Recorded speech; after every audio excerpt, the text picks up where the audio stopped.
Think we're live. Think we're live. Hey Dave, what's up, buddy? I think we're live. Let's check all the channels and let's see. I have to get. Oh, I got some notifications, so I guess that means we're live. We're a couple minutes early. Hey Braxel, how you doing, buddy? We have 2 YouTube channels running today, so let me just check, make sure, let me know how the lighting and the audio sounds, if you guys would. That would be great. That'd be step one. How does it sound and how does it look, right? That would be the first thing we need to check. So let's check that. Let me know. Oh, we got a little bit of buffering happening. Let's hope everything works good because MMA, okay, yeah, HMRME. Okay, let me check HRME here. There could be a delay between the 2 channels. I suppose that could happen. We'll see. Hopefully I'm running the proper quality. I think I am. Let me just double check. See what's what. And that's okay if there's one behind the other. Okay, looks like we have an excellent connection on both. Sounds good. Really good. Audio and video lighting are fine. Awesome. Okay, so we got 2 channels up here. Let me just, oops, that's not the one I wanted. I'm going to slide this over here. Let me make sure we have both channels running. Good afternoon, Jim. How are you? Okay, we got both channels running, which is great. Okay, good. Now I got my big chat box up here. The only thing I don't like is that I don't know what channel it's coming from, but I guess it doesn't matter. And we're a couple minutes early anyway, and that's cool. So hey everyone, thanks for joining me today. I thought this would be a good opportunity to, got a bunch of new stuff on both channels. We're doing this on 2 channels really for a reason. One, because there's some new video stuff I want to talk about that will pertain to both channels. 2, we got a new piece of gear for one channel I want to show you. And then just hang out with you, and then also let you know about the hybrid mixing acoustic rock course that was originally going on pre-sale tomorrow morning, but actually is on pre-sale right now. I just opened up the pre-sale for anyone here on the live stream that wants to purchase the course. And if you're someone who purchases the course today with the $100 savings, not only are you going to get everything that's listed on the website, and I'm sure I'll put the link in the chat here now, but just for the people on this live stream, if you buy the course, well, let me get to the link. While we're on the live stream, I'm also going to throw in, oops, just for you guys. Hold on, let me just get the link out here so everybody can see it. Okay, so if you open up another web browser and you go to that link and you buy the course during this stream, I'm going to throw in another free $97 training course from the homerecordingmadeeasy.com library. Anything that you want, your choice. Okay? So, if you buy one of the packages with the $100 coupon savings, save 100, and we'll talk about this a few times throughout today's stream, and I'm sure Dave will stay on top of, he's already on top of the link. Thank you, brother. If you buy a course during the live stream today with the $100 coupon, either one of the packages, doesn't matter, I'm going to throw in another $97, $100 free course from anything on the Home Recording Made Easy website. Any single tile course that's worth a $97, you just tell me which one you want and I will manually add it to your account between today and tomorrow morning, or tonight and tomorrow morning, okay? So the coupon is Save 100.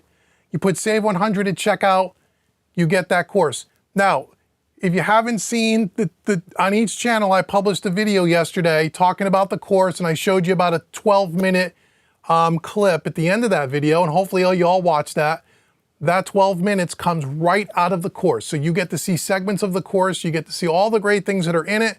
So go check it out, save yourself not only $100, but then get an additional $100 course absolutely free, but only if you purchase it on the live stream.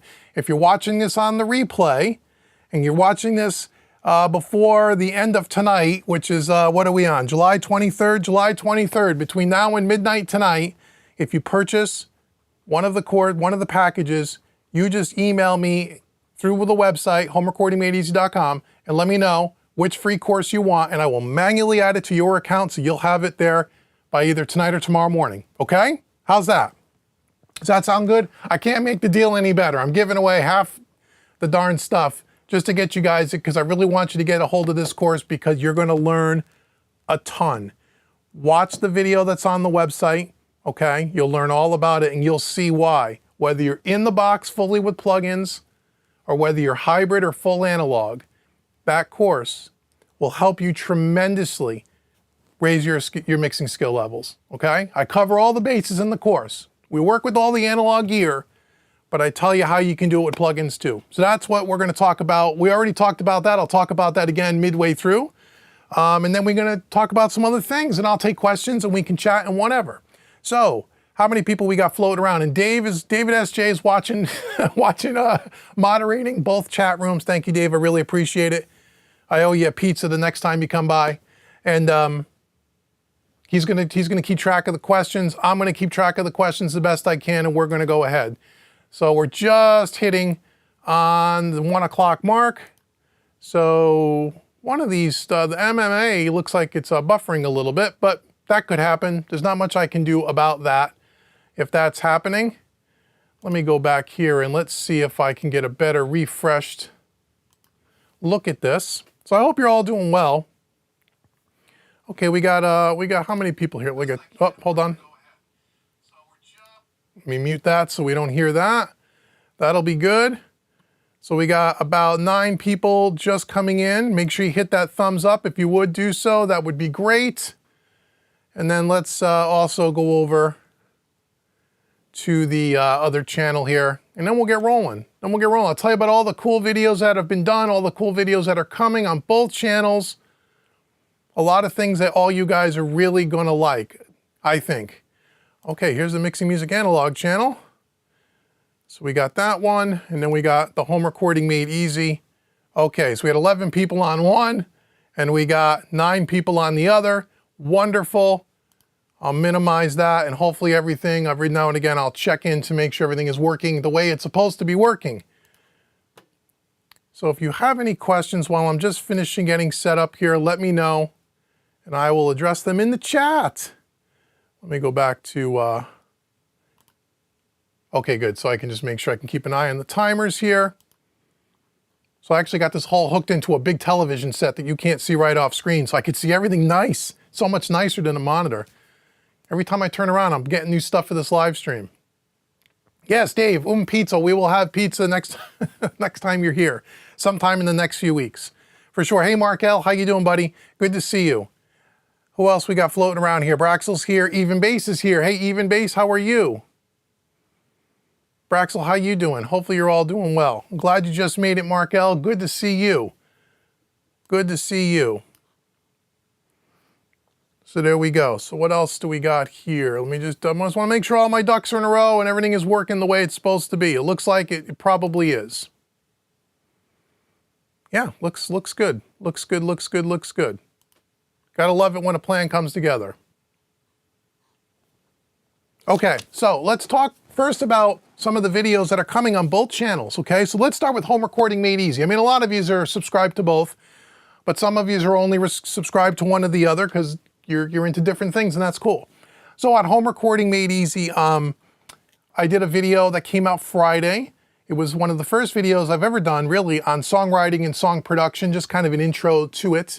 Wanted to see how people would like that, or if that's another kind of video that you guys want to see. And it got a lot of response in the first 48 hours, which was great.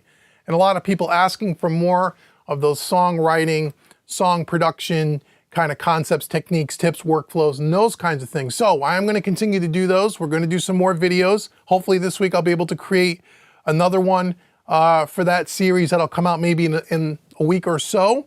So I'll do everything from doing a whole song from start to finish over a series of videos, taking you through different sections of the song, and incorporated in all of that will be some of the different tools inside of Studio One for song production and songwriting, as well as, different VST instruments and how you can use them in a few different ways to kind of achieve the same thing, to kind of give you some workflow tips so you all can, maybe take some of those things and build it into your workflow.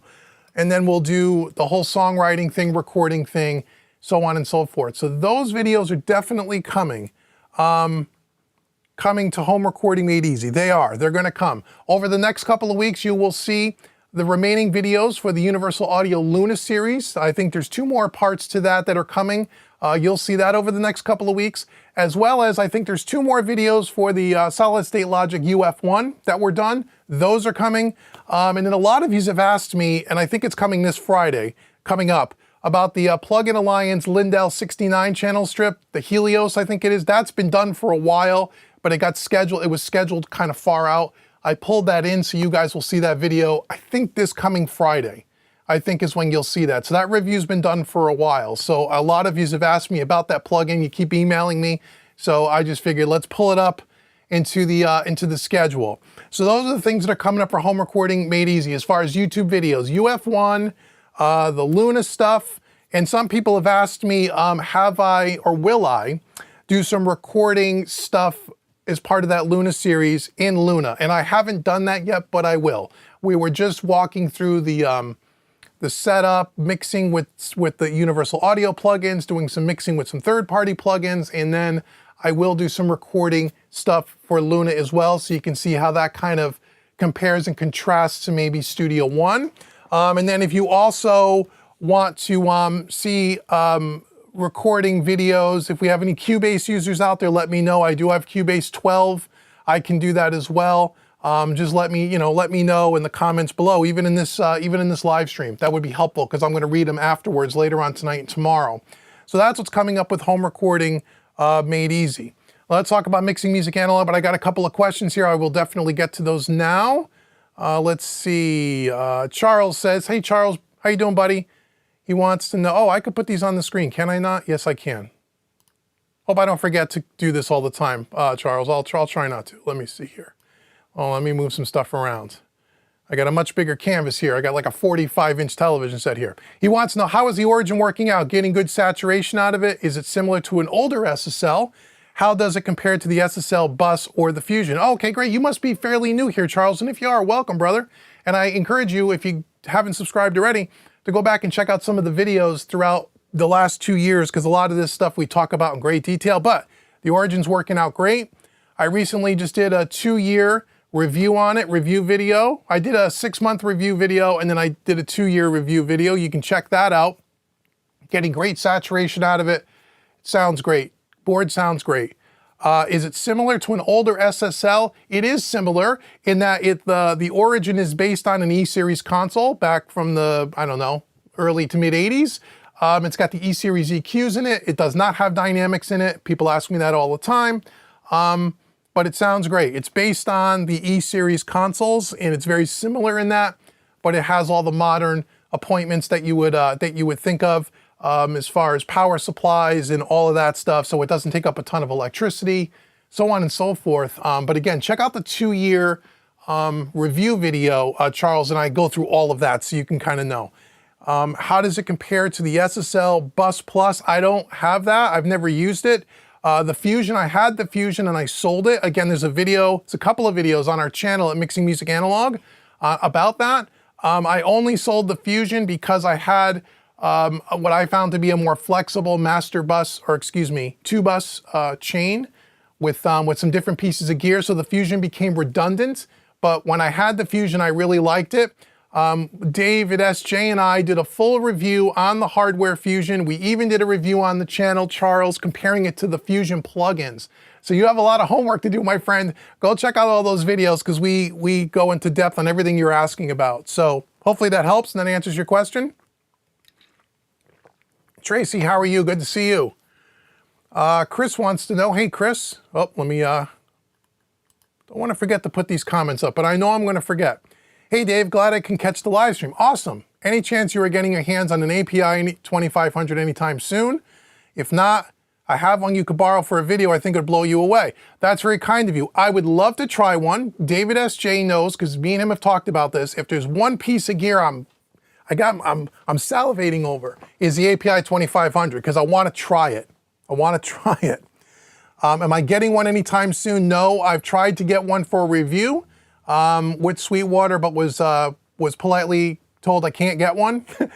So API is not interested in giving me one for borrow.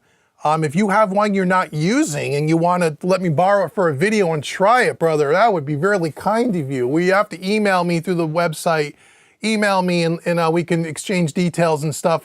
If you're using it, I don't want you to go through all the trouble, but and depending on where you live, the shipping could be crazy cost-wise, so it would have to make sense for you. But I would be happy to try it. I'd be scared to try it because if I really like it, I'd probably buy it. But there's been a couple of times I was ready to pull the trigger on one, and it's as you know, it's a little over $3,000. Even on the used market, they're in the high twos. I'm sure it's fantastic. So I'd love to talk to you about it if that offer, if you would be willing to let me borrow it if you weren't using it for a couple of weeks. I would do a video and get it back to you very soon. So thanks, Chris. I would love to get one and try it. Ernest wants to know, hey, Dave, patiently waiting for a video on the West Audio NG Leveler. Well, be patient, my friend. The NG Leveler is in the rack.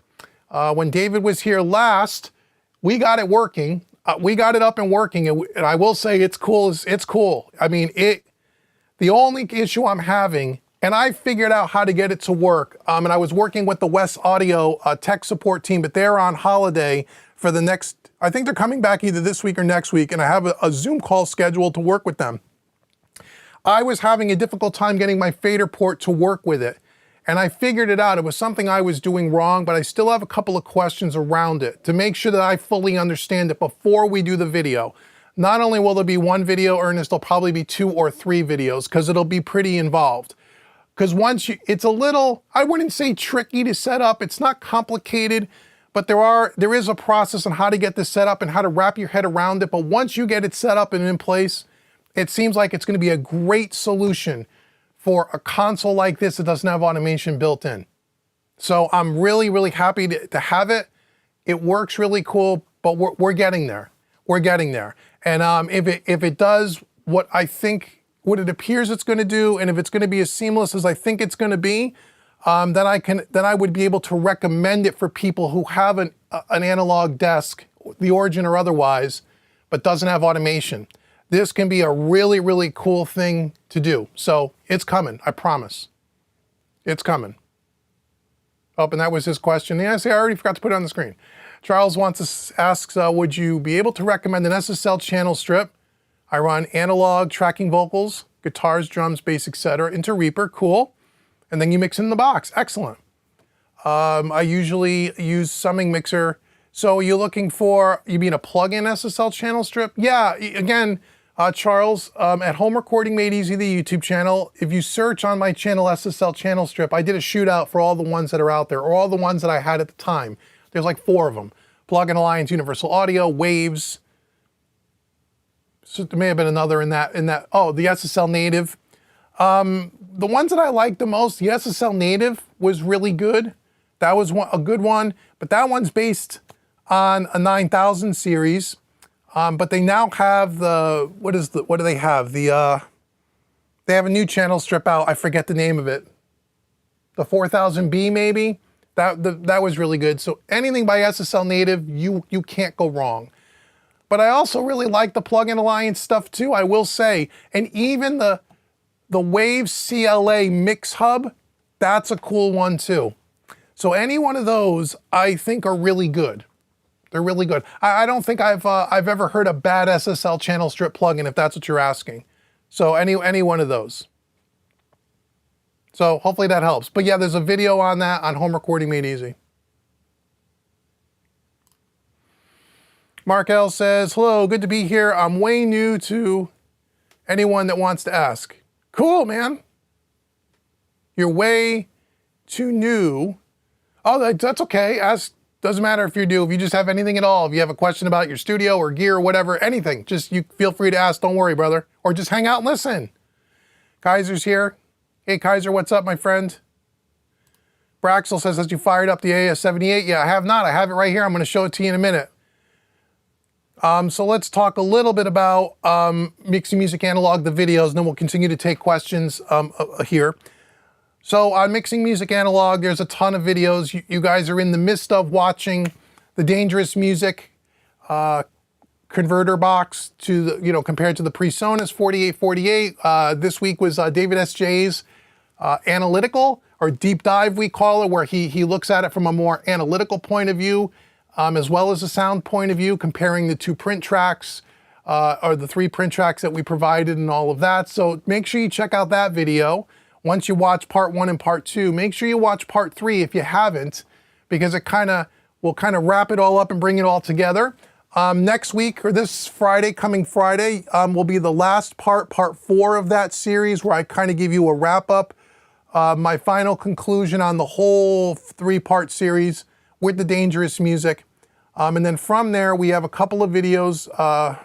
I forget what order they're in, but we have a video where David S.J. and I compared the console compressor to his new 500 series genuine SSL compressor. We just wanted to make sure it was the same compressor and it sounds the same. That video is coming, it's already done.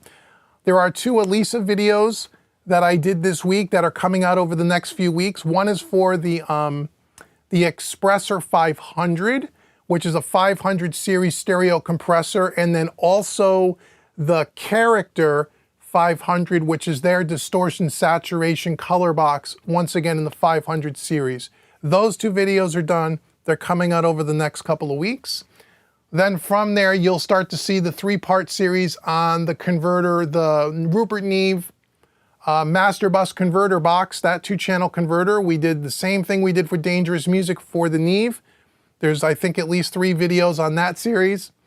And then after that, you're going to see a 3-video series or a 4-video series on the Burl B2 Bomber. Those videos are all done. In between that, Dave's got a list of stuff that he's doing that kind of ties into this whole thing around converters and sample rate and bit rate and all of the stuff that we've been talking about on the Mixing Music Analog channel. He has some very dedicated, specific videos that he is doing to kind of, again, from an analytical point of view, to kind of let us all understand the difference when we're talking about converters and we're talking about sample rates, and should you be printing your print track to a separate computer at a higher sample rate, and what does that mean, and does that really matter, and all of that stuff. Dave has done a lot of work and a lot of research, and we're going to provide all the different research links and websites and people that he's personally now has talked to make sure that we fully understand what are the facts, not what are the opinions on YouTube, what are the facts around sample rate, bit rate, does it really matter? When you're working with things like null tests in the analog domain versus the digital domain, Dave's got a whole video coming on that not too long from now, because people think, people throw around the null test, they throw it around that word all the time, and they don't really fully understand what the null test really means in both of those domains. Dave's gonna break all that down. So we have all those kinds of videos coming up on the Mixing Music Analog channel that are gonna be kind of feathered in to all the videos I just mentioned. So there's a ton of content for that channel already done, stuff that's being done. And then there's a couple of Q&A videos, there's a couple of Inside the Mix videos, there's all kinds of stuff for Mixing Music Analog. And who knows, maybe a video on the API 2500. We'll have to see if we get one in here. Okay, so that's what we're doing over at Mixing Music Analog. Okay, Charles says, I am running a Rupert Neve Designs. You're running 8 of the Shelford and 8 of the Newtons. Channel strips into a Burl mothership. Oh, wow. Well, then you got a nice rig there, brother. No doubt about that. That's great. So you already, if you're recording through that stuff already, then you probably don't need a whole lot of processing and a whole lot of stuff happening in the mixing stage, which is great. And if you're running through all Rupert Neve preamps on the way in, which is fantastic, by the way, I wonder why you would want to mix with an SSL channel strip, just to mix up the flavors. Have you considered maybe a Neve channel strip? Not as many out there in the market. There's one by Plug-in Alliance, and there's one by Universal Audio, which is based on the 88R, which I really like. But that's a great setup you got there, man. Says he'll definitely catch up with the videos. Thanks for taking the time. Oh, you're welcome, man. I'm here to answer any questions that anybody has, or at least I'll try. No problem. Tracy says, hi Tracy. Come on, Dave. I know you have a Mara tape machine hidden in your back room.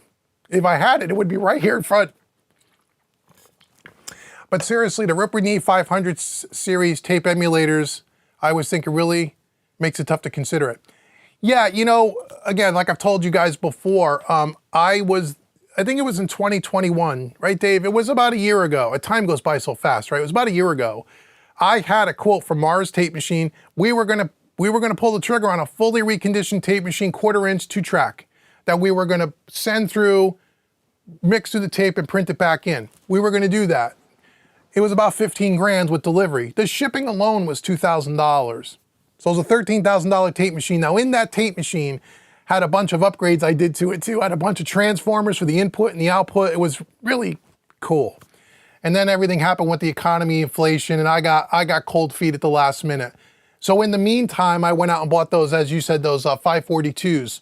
And those 542s are awesome. Now, is that the same as a real tape machine? Who are we kidding? Probably not.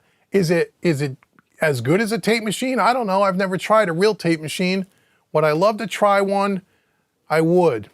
But unlike trying an API 2500 that I can always turn around, sell, send back, can't do that with a tape machine. So, you know, there might be a time, and again, I don't know when, but I'm sure there'll be a time we'll end up with a tape machine to try. I don't know. I don't know. I'd love to have one though. But again, if you're looking for something, what's the closest, well, I shouldn't say what's the closest thing to it, but what gives you that sound, you know, is really those 542 Porticos are just fantastic. People don't, when you see them on the used market, it's rare, and people sell them for almost what they could buy them for new, because people don't sell them. People love those things. So anyway, I hear you, Tracy. Hey, Brian. Brian says he's using an SSL 6500 modules, 2 of them with an SSL 12 interface, great. With a Mac Mini and Studio One 4.6. I can do a print track, but when I do a mix down, I can't hear a thing, pipeline. Oh, okay. When you print your print track in on an audio track, right? Then you got to solo up that track when you do your mix down in Studio One. You also need to make sure that that print track is being routed out to your main output. I'm assuming you did all of that, because if you do that, it'll work. I do it every single day, so it works. You have something muted or you have something routed incorrectly, Brian. It should absolutely work. Yeah, without seeing your setup, I don't know, but it's something simple. Trust me, it's something simple that's causing you that issue. Yeah. Chris says, yep, I have no problem shipping it out. I'm currently between projects, so I don't mind loaning it. I have a sneaky suspicion you'll end up buying one. I have a lot of the same gear as you and nothing compares. Okay, you know what, Chris? That's mighty big of you, brother, and I can't tell you how much I appreciate that. If you want to email me, I'll get back to you tomorrow. We can exchange addresses and stuff, and I would love to borrow one. If you could give me 2 weeks with it, that's all I would need to be able to use it, check it out, do a video, all that stuff, pack it back up and send it back to you. I would really appreciate it. That's really nice of you, man. If there's anything I could do for you, you just let me know. But email me and we'll chat. That's great. Thank you, my friends. Okay. You're welcome, Charles. Anything you need, man.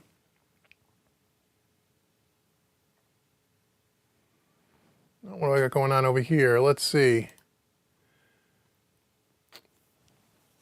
Fezler 61. How are you, my friend? The prerequisite for the course is knowledge of compression. How much knowledge? I know what it is, but what does the attack, release, and threshold output? Okay, so if you're struggling with what does attack and release and threshold mean, that before you take that course, and again, by the way, let me make sure I say this so I don't forget. If the course is a little out of if you're not on at that level yet and you're working towards that level, remember, if you're gonna buy it because you want to get the sale price and everything, great, you own it forever. It's not a subscription, it doesn't go away. You can download it to your computer, you can stream it from the website, so even if you buy it on sale and don't watch it for 6 months, no problem, right? Take advantage of the sale. But here's what I would tell you. If you're still new to compression and EQ, then the first 2 things that I would purchase over at Home Recording Made Easy, And one of these courses you could get for free if you buy the course during the stream, remember I said that earlier, is Compression Made Easy, EQ Made Easy. Okay, that'll help you there. And then, you know, I have a ton of mixing courses that can start on your journey to get you up to the point where the mixing hybrid will be beneficial to you. So the mixing hybrid, both the mixing hybrid courses, the one that's on sale and the one that we released 6 months ago, the other one, the first one, they're all taught in a very non-technical way. So I don't get into the weeds and I don't get really technical, and I'm not going to talk over your head. It's broken down into very, you know, beginner, intermediate, but it's not absolute beginner, okay? And I want to be fair and tell you that. It's not like, here's a compressor, here's how it works. We're not at that level, we're beyond that.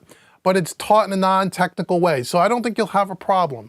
So I would say to you, if you're struggling with compression and you kind of know what it is, but you're getting your feet wet, go get Compression Made Easy, or buy the hybrid mixing course and then email me and tell me that you bought it. I'll look up your account and I'll give you Compression Made Easy for free, because you get a free course if you buy it during this live stream, right?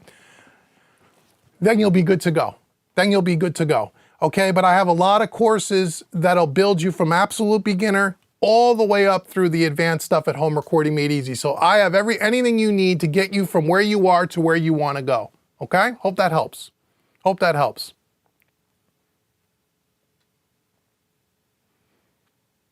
Okay, let me keep scrolling. I know I'm missing some questions. Keep typing, I'll get there. You say experienced mixers tell you that you're crushing the dynamics out of my mix.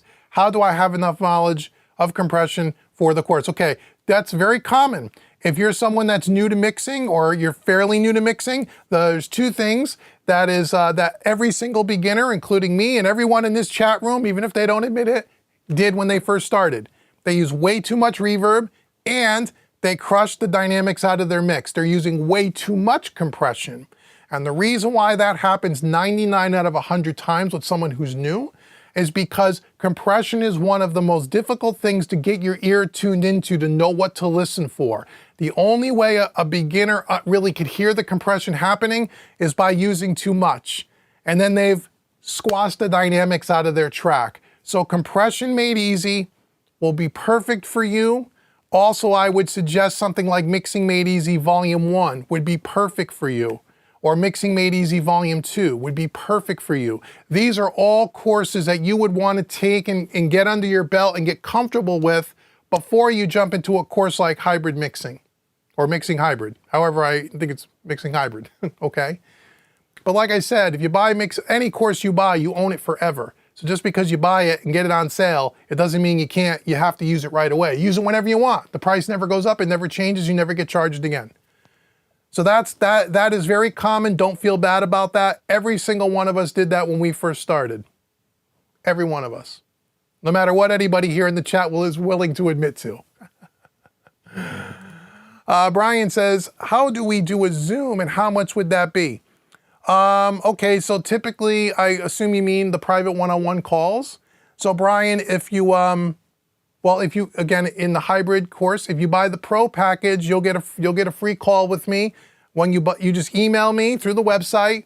We'll work out a time and a date and we'll hook up, we'll schedule you. I'm usually about a week or two out as far as scheduling goes. I'm usually booked about a week or two in advance, but that's how you do it if you're getting a hold of the free Skype call, or the free Zoom call, excuse me, because you bought the pro level package. If you just wanted to book a session with me, I do that by the hour. Again, you can go to the coaching link at the top of Home Recording Made Easy, and there's information on that. And once again, you can just email me and I'll set you up. But just keep in mind, I'm usually booked about a week and a half to 2 weeks out at all times, usually. So, which is okay. So get a hold of me. We could set up a date or time. I could get you what you need and get you on the calendar, and we'll get you rolling. How's that? Good? Charles says, interesting, love the B2 Burl. You have 2 mastering Burl cards. You run all your final mixes through and makes everything just sound beefy and full. That's right, the Burl B2 Bomber is an awesome box. We did a video, again, the videos are coming soon. We really like that. It has a personality and a sound of its own. And so, yeah, it's a really, really great box. If you want that kind of sound and you're looking for that kind of flavor, the Burl flavor, Burl is great. Anyone that owns Burl stuff always has nothing but great things to say about their stuff. And I could see why after trying the B2 Bomber. I could see why. Let's see here. Tracy says, Dave, I haven't checked, or you just don't remember, but did you do any reviews on the Audioscape bus compressor? No, because I don't have one. The one based on the SSL Logic series, I don't have one. So I've never tried their unit, so I don't have a review of it. That's why. I did ask them about that unit at one point. But there's some things going on. I just can't, I'm not at liberty to talk about with Audioscape. Some new products coming, which we're gonna hold off on that video for the moment. You can read into that what you want. But eventually, we will do an Audioscape SSL style bus compressor video. It just won't be, probably won't be this year, but at one point.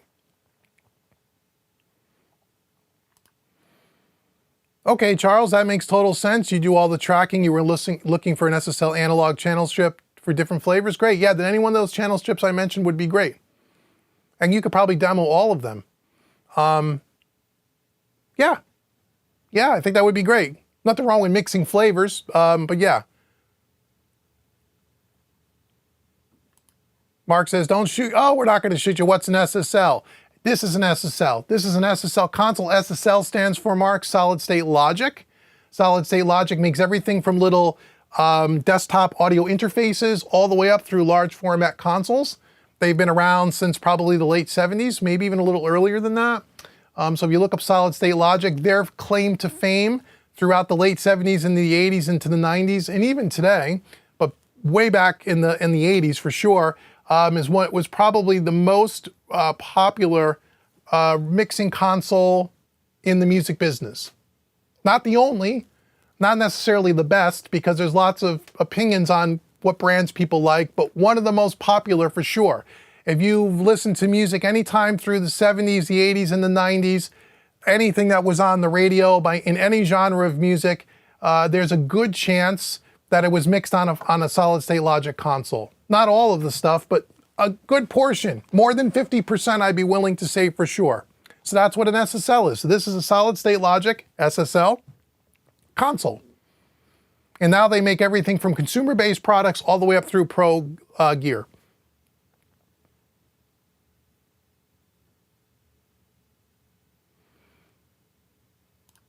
Charles says the only adjustment he makes in the box are mainly reverbs and delays and a touch of EQ. Outside of the DAW automation, great, man. You got a great system, it sounds like. Sounds like you got a great system. Gypsy Cat, love the name. Hey, Gypsy Cat. Dave, have you ever heard of the Handsome Zulu tape simulator? No. Sounds like a cool piece of gear though. The Handsome Zulu, I might buy it just for the name. No, I've never heard of it.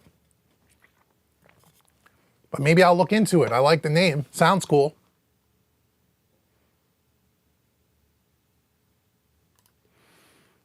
Oh, Charles says those Burls and those 542s have those discrete circuits similar to old Studer tape.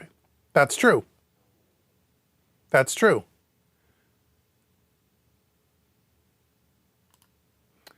Yes, Mark, there are plugins that will simulate it. Go to Solid State Logic, just Google Solid State Logic plugins. They make a whole bundle of native plugins. You can buy them, or you can go on a subscription plan and get all their plugins, which if you're new, that's what I would suggest. You can pay by the month and cancel at any time, and go check them out. And then go to Home Recording Made Easy, because I got videos on them.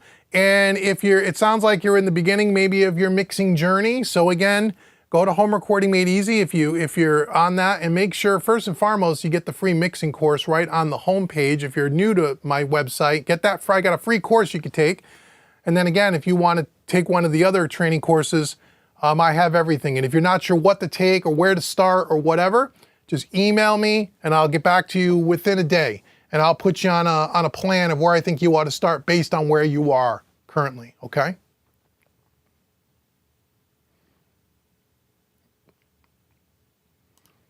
It's okay, Mark. We're all rookies once, brother. I'm glad you're here. Every one of us started right where you are. We didn't know what we were doing. We didn't know anything about this stuff, and we just learned.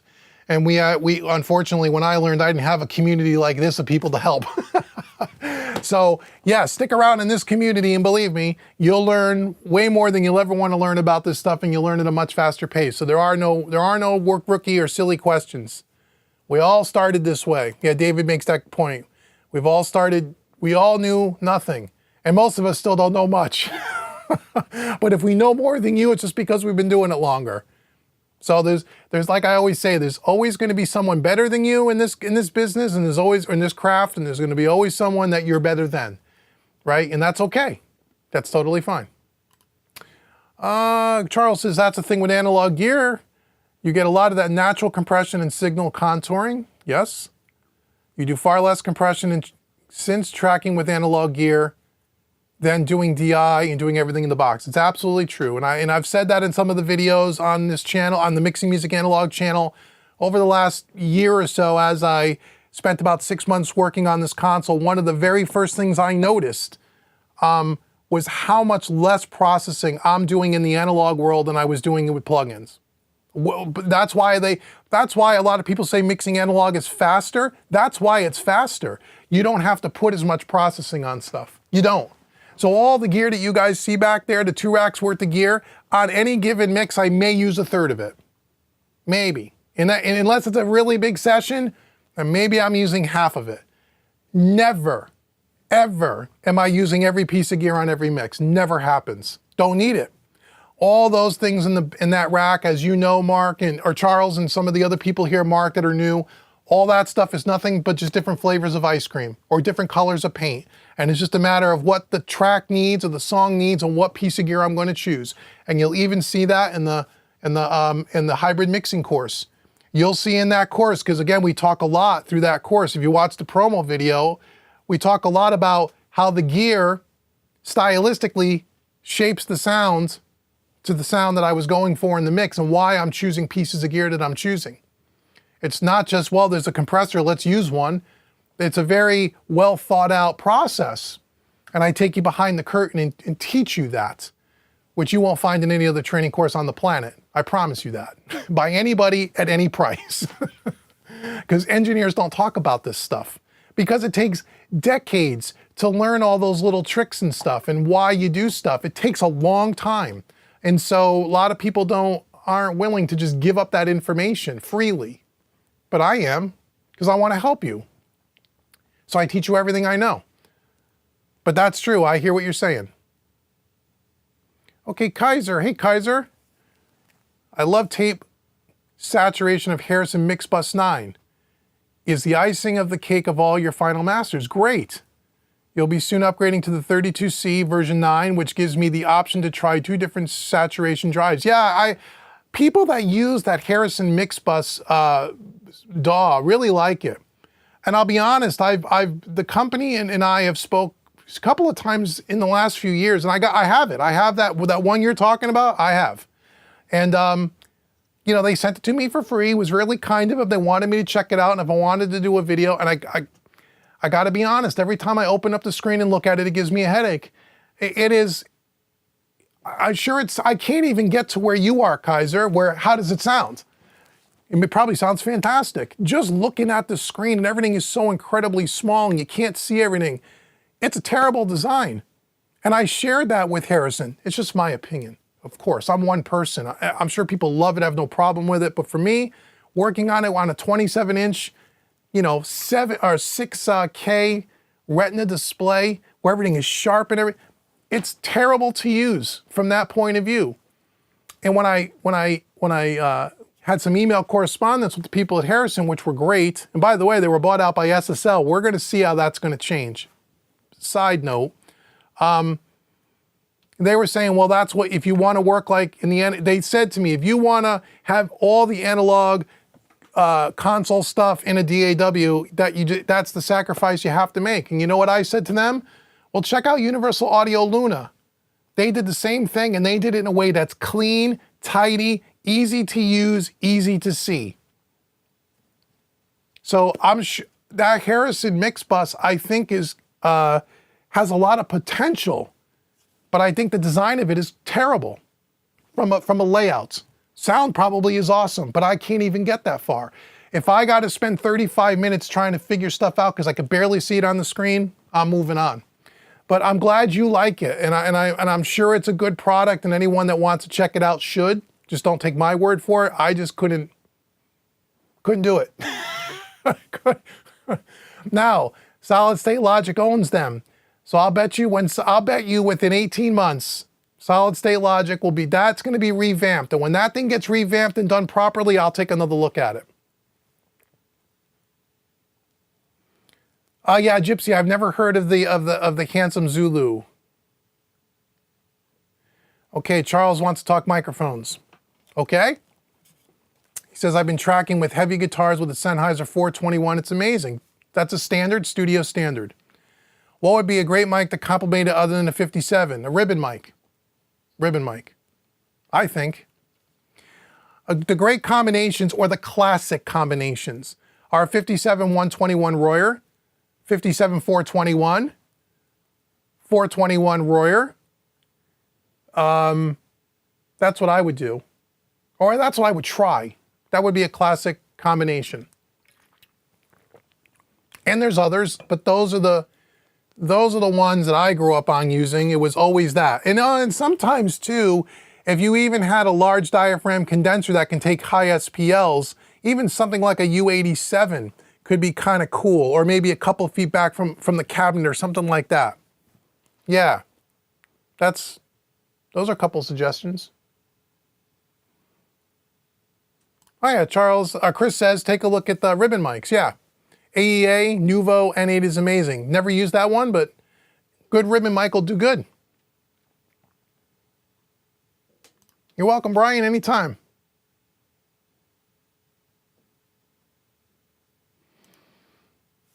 If you could fit an SSL studio into your home, you would. Awesome. I'm a little crammed in here at the moment. Hey, me too. It's a mix of CLA's rack gear and multiple guitars and stacks of tube amps. Cool. CLA is one of my mixing heroes. It's my two favorite mixers, and I like a lot of people, but the two people that I kind of followed and kind of like are Bob Clearmount and Chris Lord-Alge. Chris Lord-Alge probably being first. I know people get turned off a little bit by his personality. I think it's kind of comical. People get sometimes a little offended by it, but I like Chris's approach. He has a very streamlined and simplistic workflow, which I really tried to emulate here when I set up this Origin in a lot of ways. I really like how he thinks about his workflow and his process and the stuff that he chooses. And he tries to keep things very more simplistic and not get too far off into the weeds. That's why I like him. Hey Braxel, Dave, I know the AS78 has a 5-pin connector. Does the cable box then go into the wall? Oh yeah, sure. I can't show you the cable box, but I can show you the unit seen as it's sitting here. So people want to see. This just came in the other day. I haven't even plugged it in yet. I don't know if it'll focus completely with the lighting, but this is the Audioscape AS78, which is their take on the 1178. Yes, it does have a 5-pin connector, and the power brick is just a standard. You've seen it on a million things, Braxel power brick, and it just plugs right into the wall. Nothing fancy, nothing out of the ordinary. You don't need anything special. It all comes with it, so you'll be fine. So I'm going to do a video this week on this for the boys over at Audioscape. I'm going to get plugged in hopefully tomorrow and start rolling with it. So I'm interested to listen to it. I got some stuff on the board already that we're going to plug it into. It should be a lot of fun. So that'll be good. But yeah, it does have a 5-pin connector, but that attaches to a standard power brick that you've seen on a million different pieces of electronics, and then that just plugs into the wall. So you'll be totally good. Don't worry. You don't have to go out and buy anything special or have anything on hand or special cables or anything like that. You'll be all set. You'll be all set. Hey, Chris, how you doing, buddy? Good to see you. No, Braxel.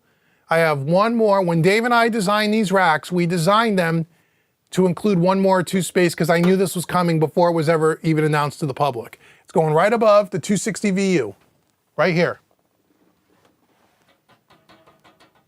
There's 2 spaces left. That's where that's going. So no new racks coming in this room. No more racks. I don't have the room.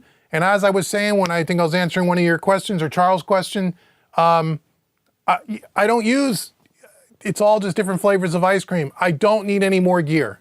I want to limit my options, keep my options limited, because, you know, having more gear doesn't mean your mix is going to be better. It's just going to mean that you're going to spend most of your time trying to figure out what to use instead of just getting down to it and using it. So no new racks coming, I'm telling you. No new racks. Charles says he has 20 spaces of racks, one for channel strips, the other rack for effects. Oh, your Axe effects, power conditioners, those kinds of things. Cool, cool. Yeah, you have an Axe effects. I have a Kemper. It's off in the other room. Oh yeah, I want to talk about that too. Another video I'm going to do. I got a little list here. Another video we're doing for the Mixing Music Analog channel is yesterday. I spent half the day just reamping guitars with the Kemper since I got my Kemper, and well, I really love that a lot. And so, oddly enough, there's really no videos on YouTube of anyone showing you how to physically hook all that up and set that up properly, because it is a little tricky at first. Once you do it, you go, wow, that's really simple, but it takes a moment to wrap your head around it. So I'm going to do a video maybe next week. It may just be a simple one with the iPhone, showing the actual connections, how you connect it, the Kemper between your interface, and how you do all the I/O in your DAW, and how you can reamp guitars. So yeah, so that'll be really cool.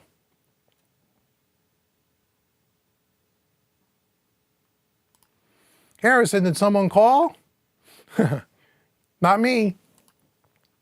Got some other stuff you might be interested in as well. Chris has got like a whole store full of stuff.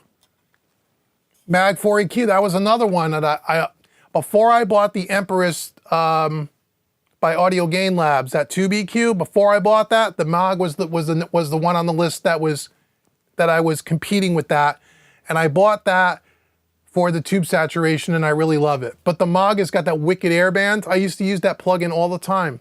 I'd love to get one of those too one day. I've never tried the Tegular, but I've used some of their stuff in the past, but I've never tried that particular unit. I love what you do and your transparency, hard to find on YouTube. Hey, thanks, man. Oh, that's really kind of you, man. Yeah, I'm as transparent here as you ain't gonna find anybody more transparent than me. You might find someone equally as transparent than me, but you won't find someone more transparent than what we do here, especially on the Mixing Music Analog. I mean, on both channels, but certainly on the Mixing Music Analog channel. Dave and I, when we work with a separator together on these things, because when you get into analog gear, man, it's a, you know, you get a lot of passionate people, man, and you get a lot of hate. At least I do, and there's a lot of, you know, misinformation, let's just say. And so this channel is all built around my learning journey and learning about this stuff, and to bringing what I'm learning to you guys so I could be as transparent about stuff as possible, especially when it comes to gear and what gear really matters, what really is important, what's not as important, where is it subjective and where it is very objective.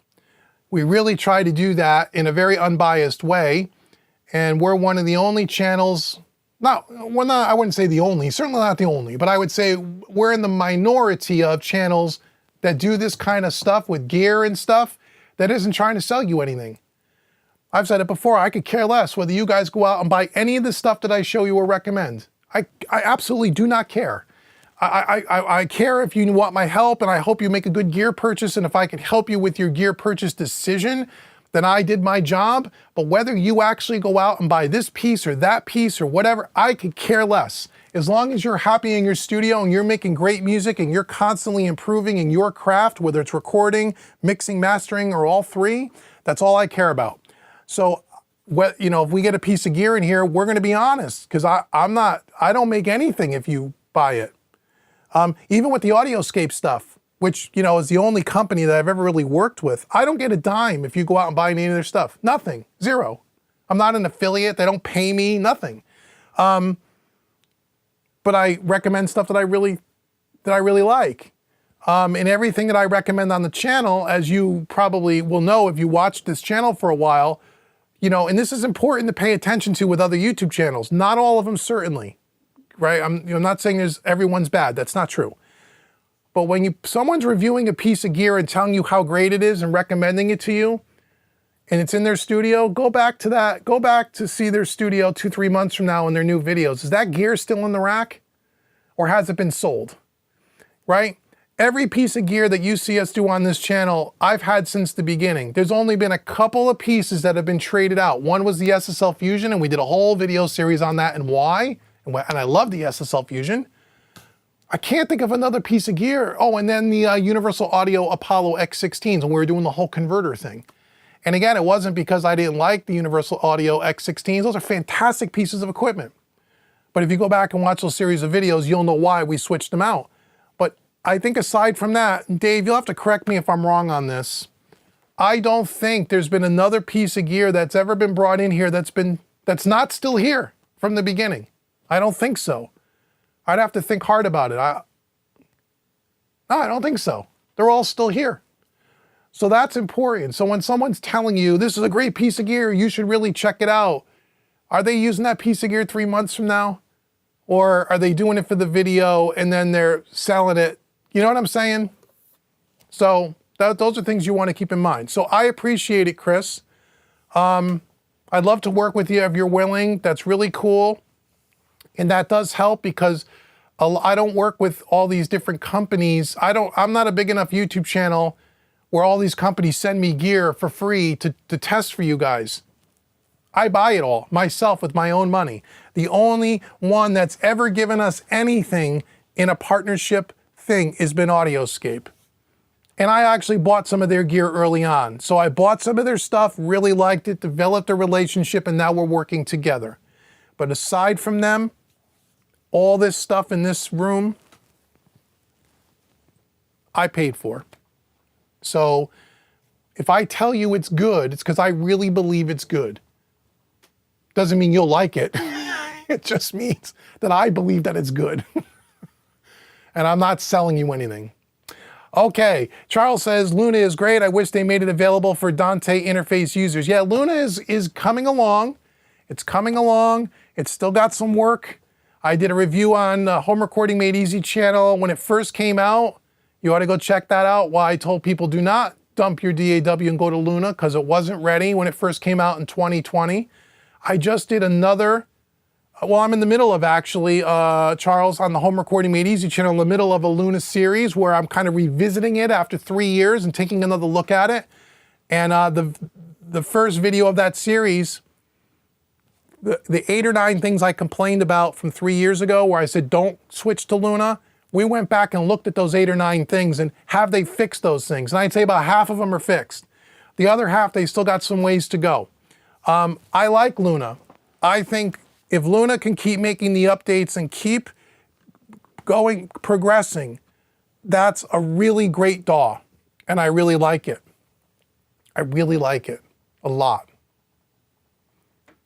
So I agree. They got some things they got to do. Secret, how are you? Any current ideas on widescreen computer monitor? Which one do you recommend? 4K plus for as much project channel real estate based on what you've seen. Okay, well, I'll just tell you, you can't see it, but what I use a 55-inch on this console, a 55-inch LG OLED television. That's what I use. And I love it. Number one, because I'm going blind. And you get maximum amount of real estate. That's what I use. It's not a conventional computer monitor, but today if you buy a really good, and again, you gotta buy something good because, or else the bigger the screen, as you blow things up or try to stretch things out, everything gets pixelated. If you buy like a really inexpensive, like 4K television, not all 4K TVs are created equal, as I'm sure you know. There is a kind of get it what you pay for. But I have an LG OLED, which I think at the time ran me about $800. And this is a fantastic thing. You can use this as a computer monitor. That's what I use.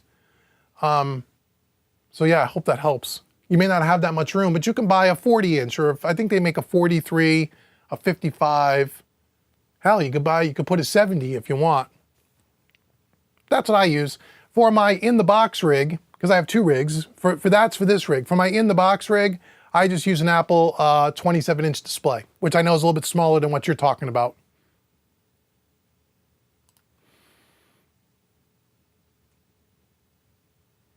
Oh yeah, Charles, I understand. If you have volume issues, which is you probably do, that's why you have an Axe-Fx, so you can record direct. But yeah, doing the mic thing is really cool. But yeah, I could see why if you have time constraints and noise volume considerations, that's why you use your Axe-Fx, which is why I use a Kemper.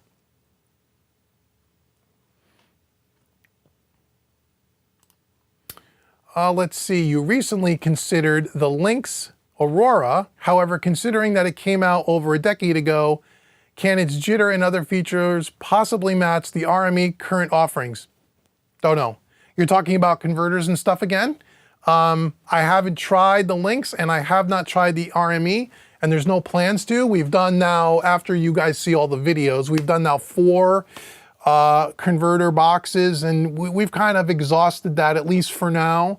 I know I'm still getting emails and comments in the videos about we're not testing high mastering grade converters, and I put those in air quotes because like that's a thing. And some people are recommending units that are $7,000, $8,000, $9,000, $10,000, and I'm not going to go spend $10,000 to compare it to a $1,500 converter.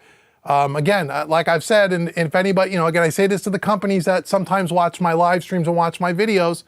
If there is any company out there that has seen the converter test series that we've done, and if you have a product, Lynx or RME or anybody else that says, hey, we would be happy to let you try one of our units, and if you want to compare it, reach out to me. I'd be happy to work with you. And if there's a company that really has a converter, and again, I don't even care what the price point is if we're able to try it, and when it sounds better than what we have, we'll get on video and say it. I would love to be proven wrong about this whole converter thing. That's really, most of it is marketing and hype and nonsense. Most of it. If there's a converter box out there that really blows away anything that we've tested, if some company wants to send it to me, I will be the first one to try it. David S.J. will do the deep analytical dive, and if we find something that actually sounds considerably different or better, we'll be the first ones to put the video out there and call everybody's attention to it. Doesn't mean I'm going to buy it if it's $6,000, $8,000, $9,000. That's out of my price range for a converter. But I'd be willing to try it. I'd be willing to try it. But I've only tested up to about the $4,000 price range, and that's as far as I can go. So, let's see. Who can forget this? I love your title. I love your handle, I mean. Are there any in-depth tutorials for Console One? Not a lot out there beyond the basic functions. Your videos were a great start. Yeah, thank you. Thanks for watching. Not that I'm aware of. Not that I'm aware of. If you haven't found it on YouTube, is there any in-depth tutorials or courses? You'd have to do some Google searching. My guess is probably not. But there might be, but I have never seen one. Okay, don't forget, we're going to keep going on questions. If you guys want me to keep answering them, I will. Okay, once again, for people that are joining a little late, starting today, we're supposed to start tomorrow, but starting today, right now, the Hybrid Mixing Acoustic Rock course is on pre-sale. It will be available and live inside of your account, ready for you to use on August 1st at 12 noon Eastern. Forgot to say that earlier. So if you buy it today, you don't have access until August 1st, okay? The pre-sale runs from today all through next week. Save $100 by using the coupon code SAVE100 on either one of the packages, okay? And then it'll never be sold at that price again, I can promise you. And if you buy it today, especially while we're on the live stream, I'm going to throw in another free course from the homerecordingmadeeasy.com catalog, your choice. Just buy the course, send me an email with your email address, and let me know that you bought the Mixing Hybrid course. Go through my catalog, let me know what other course you want, and I'd be happy to give it to you. Okay? How about that? So, but you got to buy it today. Okay? So if you're watching this on the replay 3 days from now, that extra free course isn't part of the deal. So make sure you go out and check out the hybrid mixing course.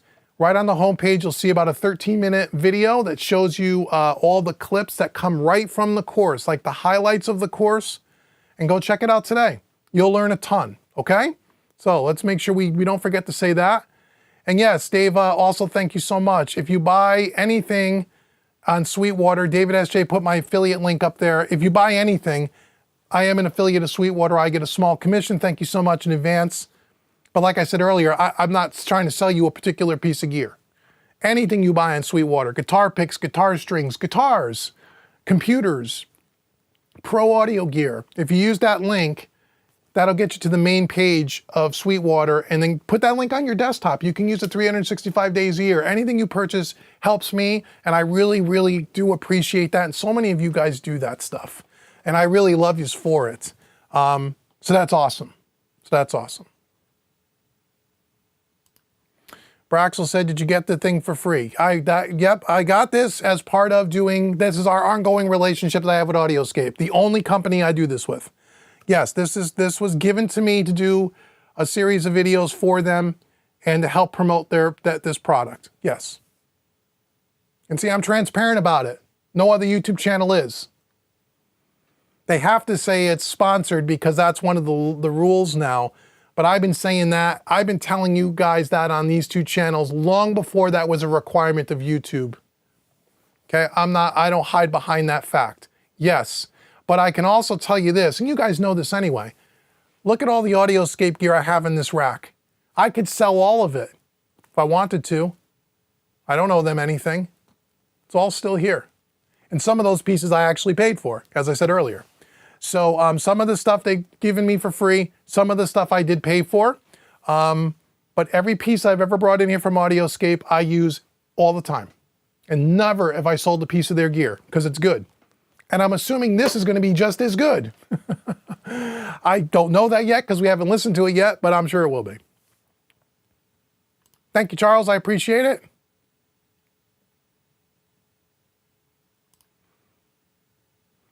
Oh, you're very welcome with David SJ. Thanks, David SJ, for doing that. I appreciate that.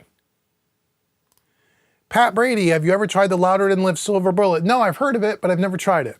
But I heard of them, but I've never tried that particular unit. Charles says your integrity and honesty really shines through, and that could be a little intimidating for companies with mediocre gear. Well, that's okay. Again, and what you'll find too, Charles, by the way, even on all these converter videos, you'll hear me say, when we get to the it's usually a 3 or 4 part series, and in the final video where I give you kind of a wrap up, and I'll give you a spoiler alert on the Dangerous Music. I said in the video, it's an awesome piece of equipment. It is an awesome piece of equipment. That Dangerous Music box is a fantastic piece of gear, but it doesn't fit into this rig based on my workflow and what I'm compared to what I'm already using.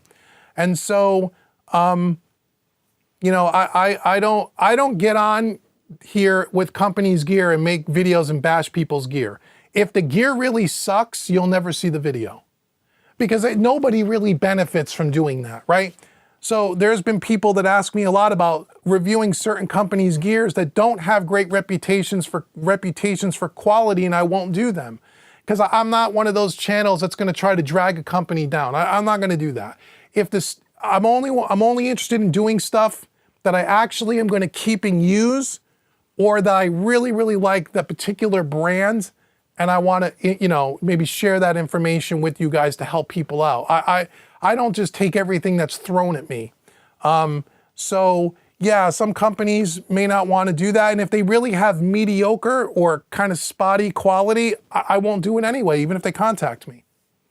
But so you'll never see a video where I'm just going to tell you we're going to do it on a piece of gear, and then I'm going to spend 30 minutes telling you why you shouldn't buy it. You'll never see a video like that. However, you will see videos where if I like the gear by and large, but I think there's some things about it that can be improved, either from a sound or design perspective, I do say it in a very constructive way.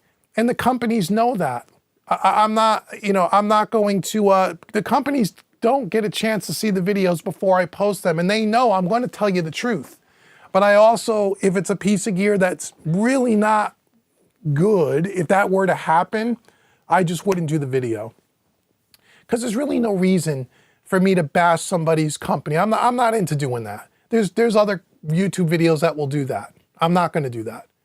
I only want to show you guys the stuff that I personally use. That's it. Okay, Charles says, let's see here.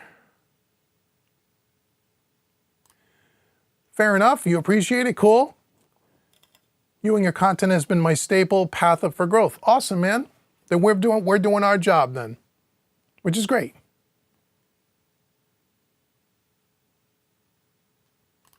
Charles says the digital is close enough. Must be talking about his Axe-Fx, but it doesn't have the feel or replacement solution for your main rhythm guitars for heavy metal on an album. Cool. It absolutely replaces tube amps in live performance scenario. Yeah. I mean, I'm a guitar player too, and I was always a tube amp player, so I know what you mean. But the days of me having guitar amps and cabinets and microphones and all of that to record my guitar, I'm too lazy now. I'm getting too old. So once I came across the Kemper, to me that is so incredibly close. I love the way that Kemper sounds. I've never done an Axe-Fx, so I'm sure I know typically people are in the Axe-Fx or Kemper camp, and the Axe-Fx, people love the Axe-Fx. I'm sure it's great. I've just never tried one. But I would assume it's on par to the Kemper in that. And for me, it's good enough. But if you're a guitar tone purist and you're doing an album, I hear you. People want the tube heads and they want the big cabinets and they want the microphones. I get it. Yeah, and you're doing metal, which is really cool, man. I'd love to hear some of your stuff, especially if you're recording it through all that high-end gear. Maybe I can mix a track on the console. That'd be fun.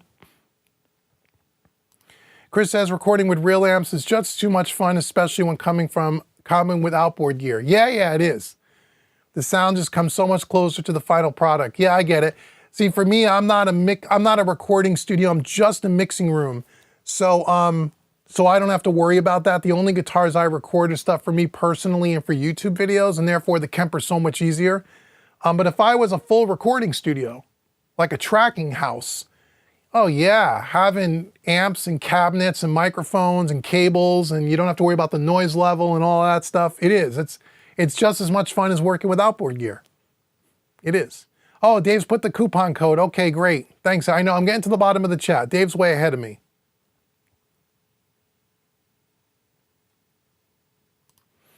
Chris says he finds the immediate response of a tube amp still better than the Axe-Fx. Interesting.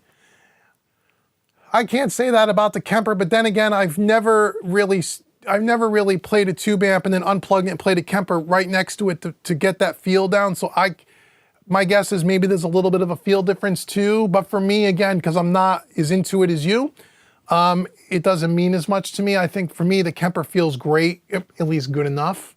And so, yeah. Yeah. Do you think the AS78 works as good as the AS76? Oh, you mean you're talking about, they don't have an AS76. You're talking about their the 1176? Well, the AS78 is nothing more than a 1176 in stereo. That's all it is. Will it work as good? Yeah, I would imagine so. The only difference is the 78 is stereo, so you have more flexibility. So you really have two units in one, because you can run it dual mono as well. Plus the AS78 has a wet dry knob, which is not more flexibility. That's what I would say. That's what I would say. Okay, let's see. How is my stream looking still here? I still got a stream running here. Let me make sure. Okay, we got a stream. Okay, good. Just making sure that we're not crapping out here. Gypsy Cat says he has the opto compressor and the 76A. Great pieces of gear. Audioscape's a great company. I agree. I have them both. They're great. The opto compressor was the first piece of gear I've ever got from them. And the 76A about a year ago. All right, I'm getting down here. I'm catching up. So if you guys have questions, keep coming. I'll get to them, I promise. You were looking at the LA3A. the other day, plugins and hardware, while looking at the Audioscape hardware. Oh, and the Opto from Tone Empire is supposed to be modeled on an LA3A? I don't know about that on Tone Empire. I'm not sure. Yeah, I don't know. I know of Tone Empire. I don't know of their LA3A plugin, I don't think. Yeah, I don't know. It could be. I mean, there's a couple of LA3 plugins I like. I love the Wave CLA LA3A. I've always used that. And I like the Universal Audio one as well. You're very welcome, Mark, anytime. Let's see, Anthony. Hey, Anthony. Found you in your channel a bit ago and I've been following you. Cool. And slowly getting back into recording and writing music at home. You're building your hybrid studio. Excellent, good for you. So make sure, Anthony, you're subscribed to both YouTube channels, Home Recording Made Easy and Mixing Music Analog. Everyone here should be subscribed to both channels. They do a lot of the same thing, but they are completely different in that Home Recording Made Easy is more for beginners, intermediates, learning the craft of recording, mixing, and mastering at a more of a beginner intermediate level, all in the box, all with plugins, lots of plugin demos at Home Recording Made Easy, lots of gear demos around DAW controllers and those sorts of things. Mixing Music Analog is like the next step, where now we're all into analog, we're into gear, we're into more of the expensive stuff. We're not working in the box anymore, except for the fact that we're getting the audio out of our DAW into the hardware. But again, we're talking at a more intermediate, advanced level of mixing concepts, techniques, and those kinds of things. So everyone should be subscribed to both. And Anthony, I welcome you here. And I have something for everyone in your training. Everything from absolutely free all the way up through paid stuff. There's over almost 1,000 videos at Home Recording Made Easy.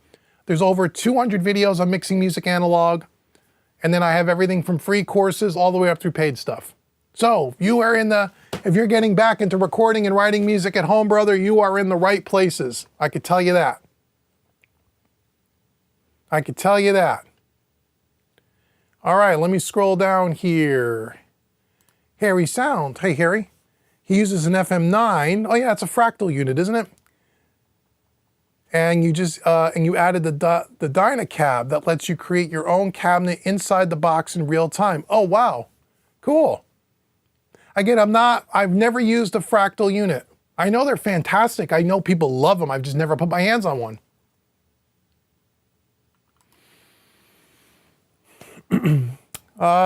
Dave, have you ever checked out the Steinberg Spectral Layers Pro 10? Yes, after the last live stream, I went and checked it. To my suspicion, it wasn't what I quite thought it was. It is. It breaks it out into stems. It doesn't really break it out into every individual drum. It doesn't really work that. I did watch some videos on it, and it's cool, but there's a lot of programs out there that do that. So I did check it out briefly. I did watch some videos on it because I know we talked about it in the last live stream, and I was under the impression, and I was like, I can't even believe this is true, that you could go in and say, I could take a commercially released song and I can have it strip out all the different instruments, all the different elements. That's not what it does. It doesn't do it that well. It does some really cool stuff like removing the vocals. It may put the drums out, the bass out, but it doesn't, but there's lots of apps that do that. So I didn't look into it much further, but I did take a look at it and it does look cool. And I'm glad that there's a light version built into Cubase, and then there's another application I know you can purchase that's a more fully featured version. Anthony says, I want to thank you for your approach of teaching and being real and honest. You're welcome. You have Cubase 12, cool. And you were really into MIDI back in the day, would enjoy your teaching views and writing in Cubase. I might do that if there's enough people. I do have some Cubase students. The majority of my students are Studio One, and that's why I'm starting, especially we were talking earlier, Anthony, I started a songwriting video I posted the other day at Home Recording Made Easy. It was in Studio One, just kind of testing the waters to see if my audience at Home Recording Made Easy would be into those kinds of videos, and it seems like they want those kinds of videos. So I'm going to do stuff in Studio One, do some song production stuff, and I may try one in Cubase because I'm a Cubase 12 owner as well. and see how that, if we get enough Cubase users that like those kinds of videos, I'll continue to do those as well. But usually when I teach stuff, just so you know, Anthony, and anyone else that's watching, anything that you see on my website, course related, whether it's recording, mixing, mastering, compression, EQ, mixing hybrid, anything, they're all taught in a way where really the DAW is irrelevant, and even a lot of the plugins and gear is irrelevant, in that I teach concepts and techniques that can be transferred to anything. I know it's easier when you're learning. For example, if Anthony's a Cubase user, that if we're doing a mixing demonstration, that if what I have on my screen is exactly what you have on your screen, I know it makes it easier for a beginner, for sure. But just because we're using a different DAW, or just because we're using different plugins or different hardware, if you're in the mixing music analog camp, I really talk around concepts and techniques, and will normally tell you how you can apply it to the tools that you already have. So you don't have to be using the same thing that I'm using.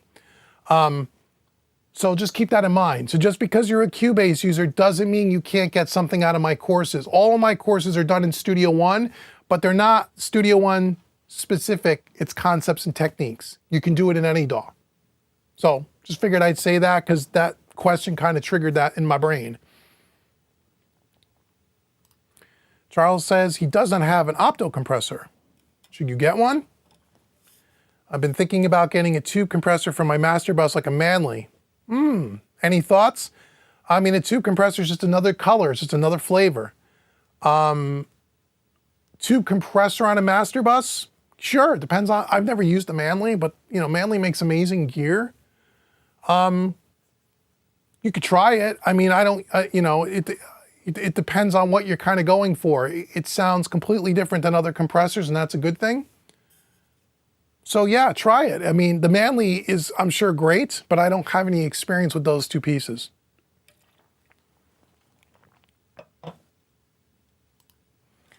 Chris says he has a Universal Audio LA2A in 1176. Have you compared the Audioscape to those products? I have not, because I don't have a Universal Audio unit. So no, I haven't. I haven't. He says that he has the V-Comp Plus, and it's amazing. I have one as well. I love it. Love it on bass, love it on piano. And lead vocal too at times. But I have not compared them to the genuine Universal Audio products because I don't have them. But if I did, I would. If I did, I would. Yes, Braxel. I was just saying I'm going to continue it. Yeah, I'm going to do more videos on songwriting and creating and production and workflow and all that. Yep. We'll probably take that song that I kind of started in that video and we'll just kind of expand on that. I'll kind of flush out some ideas and we'll do that. Absolutely. Corian Lucky. Hey, Corian, how are you? Is digital better than analog? No, and analog's not better than digital. And you have to watch our channels for a while to know that it's not better, it's just different. There's pros and cons to both. Thanks for patiently answering questions today. You're very welcome. Are there any Apple shortcuts or tools or software which streamline your studio work? Oh, okay, you have 3 questions. Okay, thanks for, okay. Are there any Apple shortcut tools or software which streamline your studio work? From Apple specifically? No, not that I can think of off the top of my head. Are there ever utilize a touchscreen in the studio? No, I haven't. Years ago, I had a Slate Digital Raven. Didn't work for me. But that's about the only experience.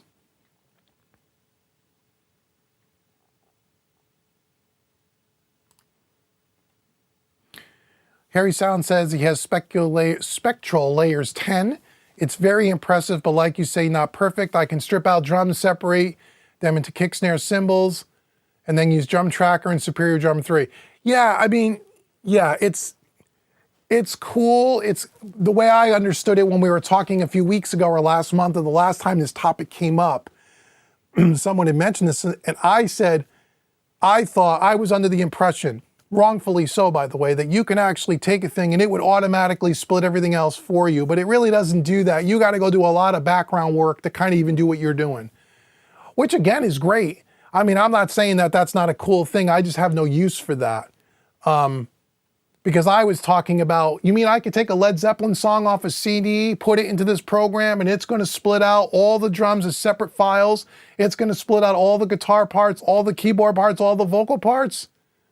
And people were kind of saying, yeah, it's going to do that, or it kind of led me to believe that, and it doesn't do that. It doesn't do that. Now, if it did that, I would be impressed. That would be cool, but it doesn't do that. I don't see how it could do that, but it still sounds very impressive for what it is, you know. Charles says that UA stuff is overpriced. The Teletronics is crazy expensive for a one-trick pony. Well, yeah, I mean, though, you're talking about, you know, overpriced is relative. You know, you're talking about two of the staples in pro studios for the last 50 years. Universal Audio, and you know, we're talking about the LA280 1176, the Uri 1176s, and the Teletronics LA2As. There's a reason why they cost that much. You know, are you paying for the name?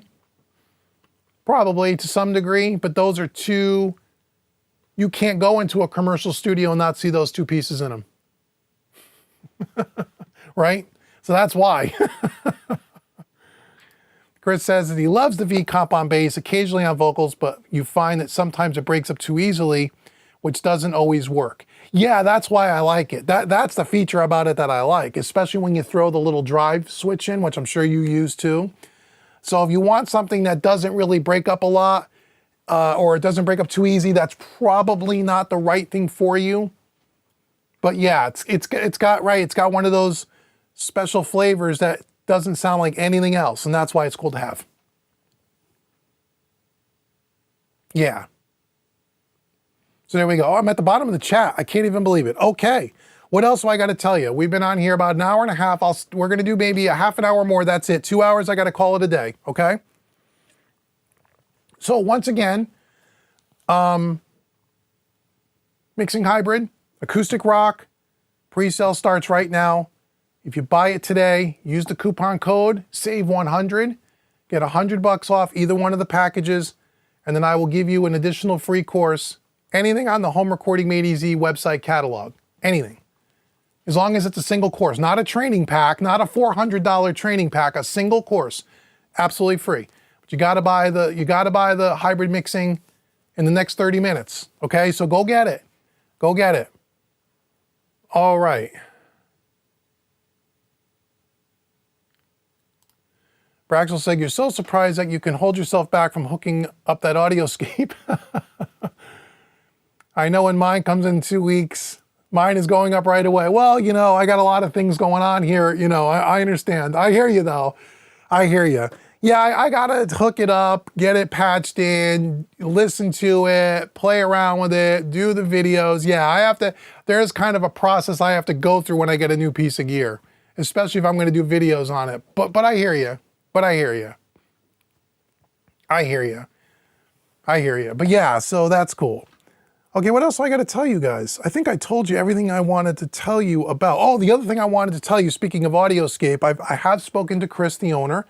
He is going to come on a live stream with David S.J. and I sometime, hopefully in the beginning of September, where we're going to do a live stream. We're going to schedule it and promote it so all you guys know, where he's going to take your guys' questions live. You want to ask Chris questions about his gear, about their process, recommendations, anything you want to know from the owner of Audioscape. He has agreed to come on a live stream with David S.J. and myself and just have a conversation and take your guys' questions. So as soon as we get a firm date, we will start promoting that a couple of weeks in advance so you guys know when it's going to happen. So hopefully you can mark it off on your calendar and you can join us.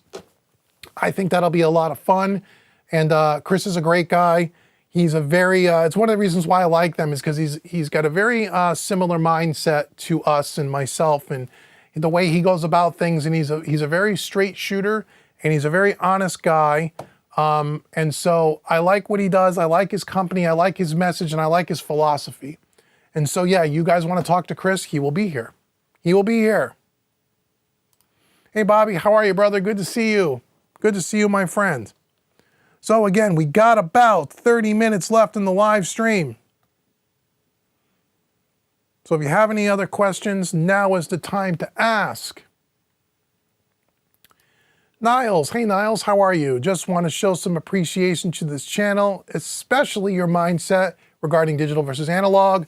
Spend a lot of time in your back catalog videos. Thank you. Thank you very, very much. That means a lot. Means a lot. And if you want to support the channel, or if anyone wants to support the channel, don't be afraid to hit that super thanks. That really helps me out too. But yes, you're very, very welcome. And yeah, just thank you. It means a lot.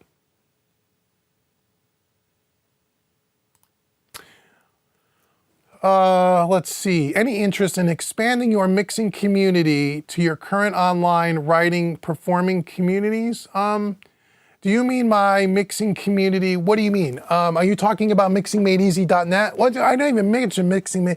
I got so much stuff going on, guys, that I forget to even tell you about half the stuff I have going on. I know I sound like I'm always promoting stuff and telling you about things. It's because I got so many things to offer you guys as way of training.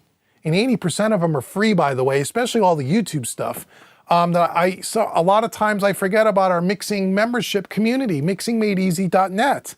I'm sure David will put that in the chat, where that's all in the box with plugins. It's a monthly mixing membership where every month you get new multi-track files. Every month you get to get mix critiques. There's a community of people that you get to join, and you get to post your mix and people give you feedback. It's a private community, it's not public. That's mixingmadeeasy.net. I'm starting to lose my voice. So if you want to really learn the craft of mixing and you're an in-the-box guy or gal, mixingmadeeasy.net's where you want to go.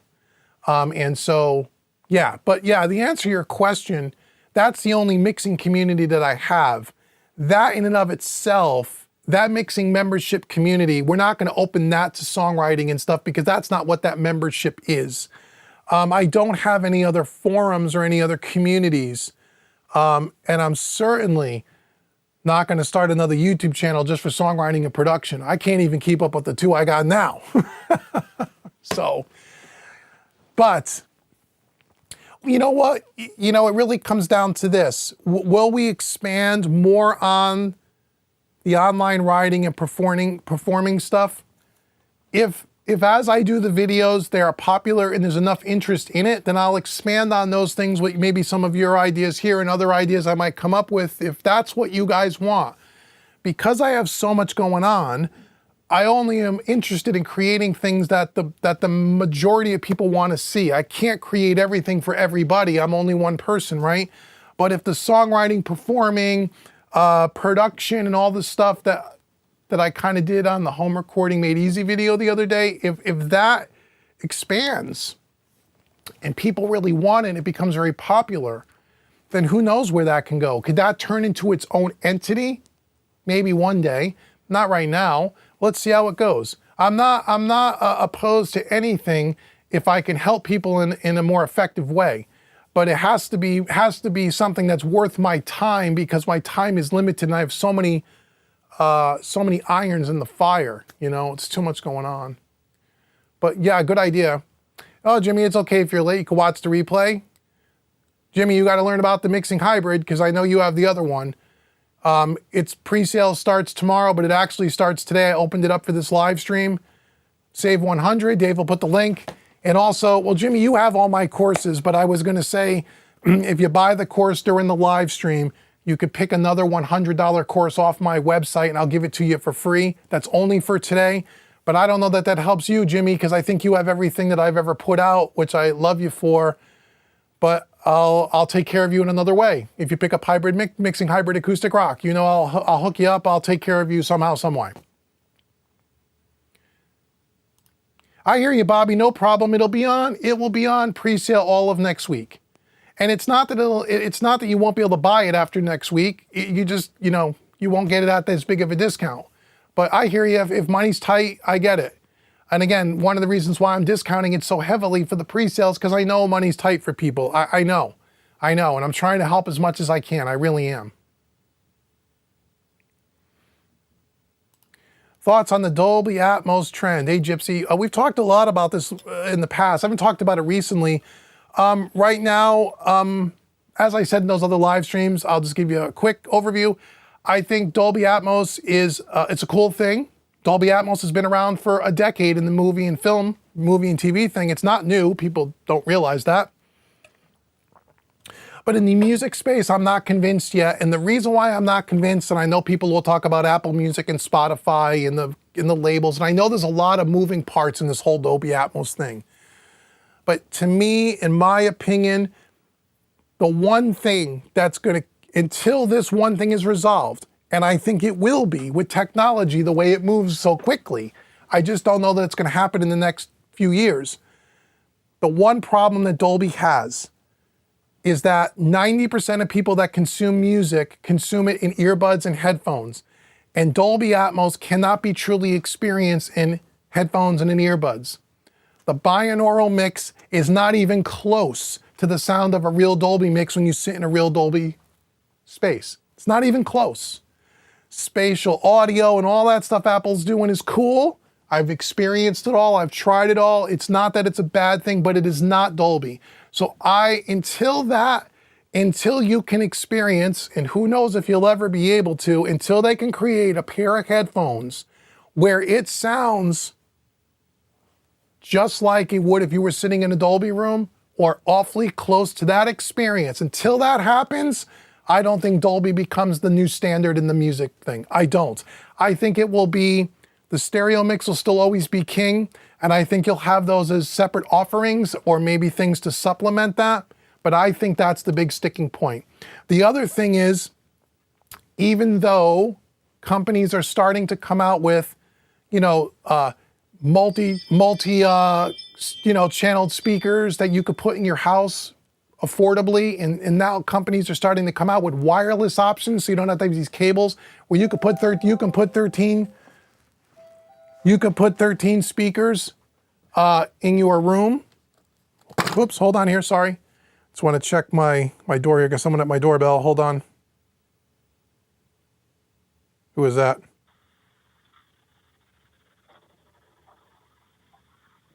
Live on camera. Hello? Ah, must be Amazon.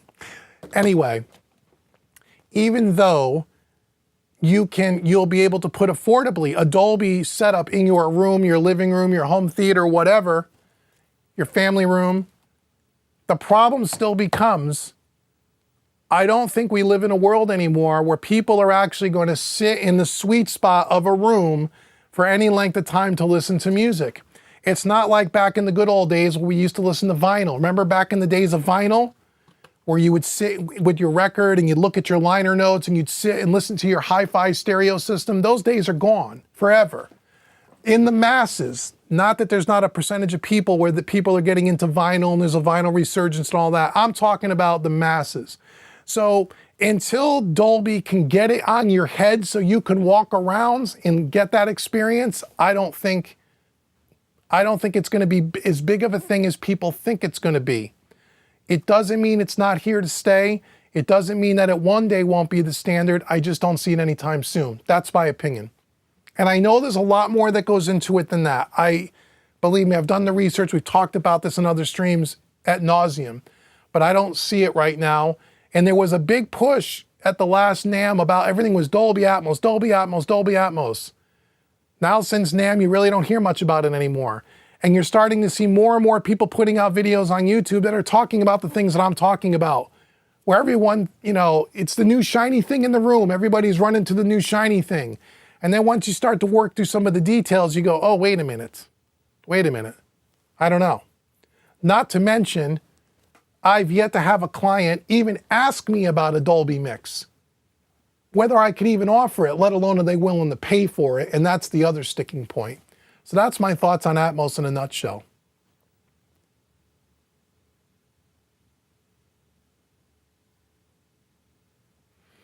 Okay, let's see. Got about 20 minutes left.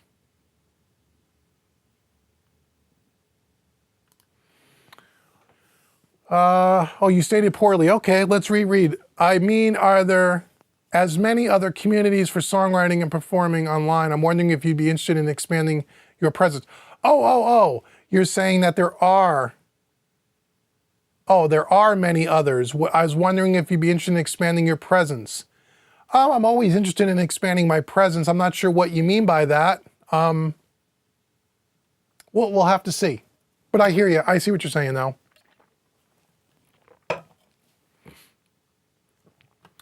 Okay. Did they label connections on the 1178? Yes, they did. Everything's labeled on the back.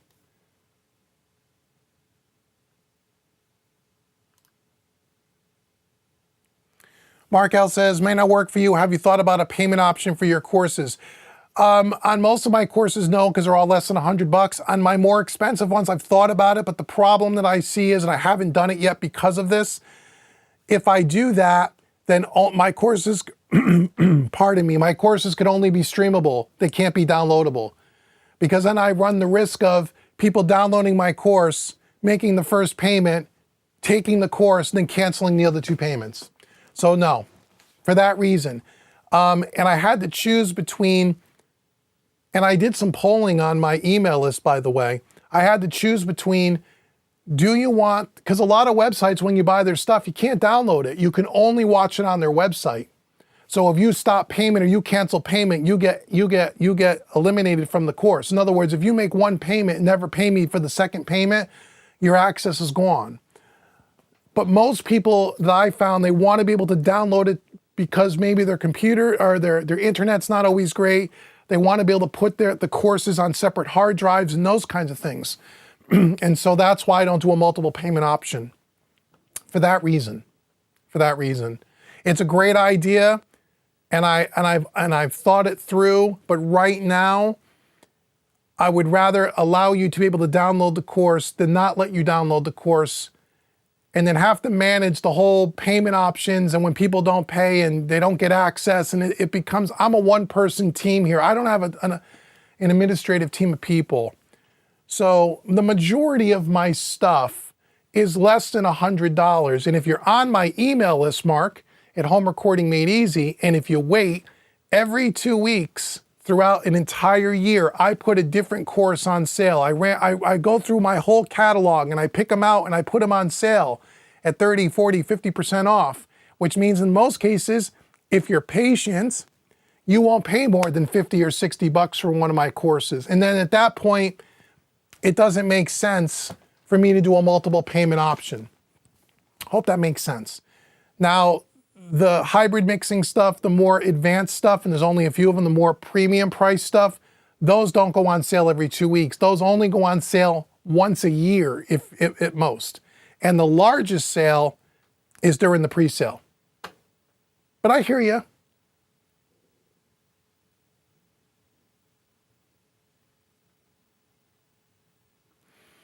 Jimmy says $420 worth of savings. I think it is. I added it up. Lots of free stuff there, Jim. Some of that stuff I know you already have, though. So for guys that have been following me since the beginning that own everything I've ever put out, it's hard to give them free stuff because they got everything. And I love them for it. But those are those guys have been my supporters from the beginning. So I'll try to help you any way else I can, Jim. You know that. George says, had you kept your Apollo X16s and started mixing in Dolby, now they offer 9.1. No expensive monitor controller needed. That's true, George, but you still need 13 speakers, and I'm not willing to do that. It's too big of an investment. For me to do a Dolby room in this room, it's about 40 grand to do it right. To do it 40,000. I'll never get my money back. How do I know that? Because I know my clients won't pay extra for a Dolby mix. They won't. It won't be worth doing. So you're right in what you're saying about the Apollos, but it goes way beyond the monitor controller. It's all the speakers. It's the redesign of the room. It's all the additional acoustic treatment for something that most artists won't pay for. At least the artists that I work with, which are all indie artists, they're not major label artists. I think where Dolby makes sense is in the major label market. There they have to do it.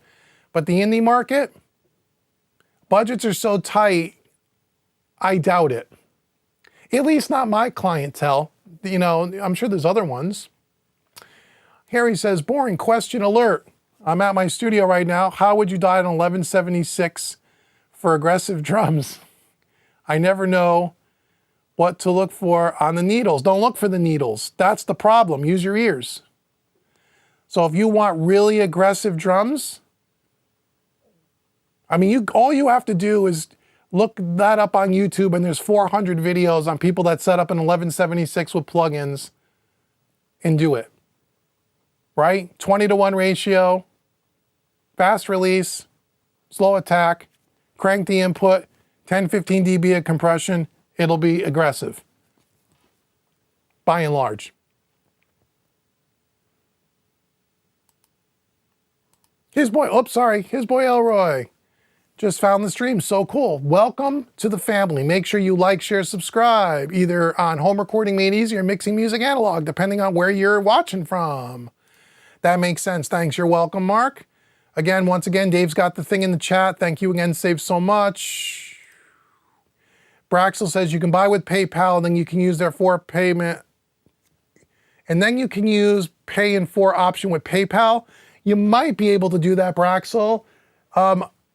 I think you can. And I think with PayPal, if you're spending more than $99, which in this course you would be, you can have 12 months with no interest. PayPal credit, which has nothing to do with me. That's through PayPal. Reason why I know that is because that's how I finance some of my purchases.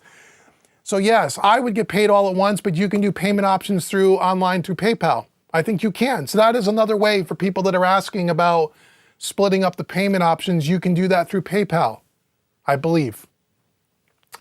And David S.J. is right. We have 15 minutes till the end of the stream, and then that second free course goes away. So once again, David S.J. has it in the chat. Save 100 is the coupon code during this live stream. If you pick up either one of the packages for Mixing Hybrid Acoustic Rock, I will give you an additional free course. That's not part of the package already. You just email me, I'll put it in your account, and you'll get it. But after the live stream, that goes away. That's just for you guys, because you guys are here. Okay? All right, you're welcome, Mark. Trip Killer, do you have any videos going deep on Origin's routing capabilities? I'm building in a ghetto version with the Big 6, but wanted to understand the center section, all its functions. I won't say, Trip Killer, that we've done a video on deep dive on every routing capability. We did do a video early on about the routing and the way this console is set up, and we walked through all the routing and how it's used, and we pretty much are using 90% of the routing capabilities. You may want to check out that video. That'll probably help you. Johnny Mack, hey Johnny, how are you? Just ordered my Audioscape 305R yesterday, can't wait to get it in. It's awesome. I use it on every single mix, and we did a YouTube video on it. There's a review on the channel.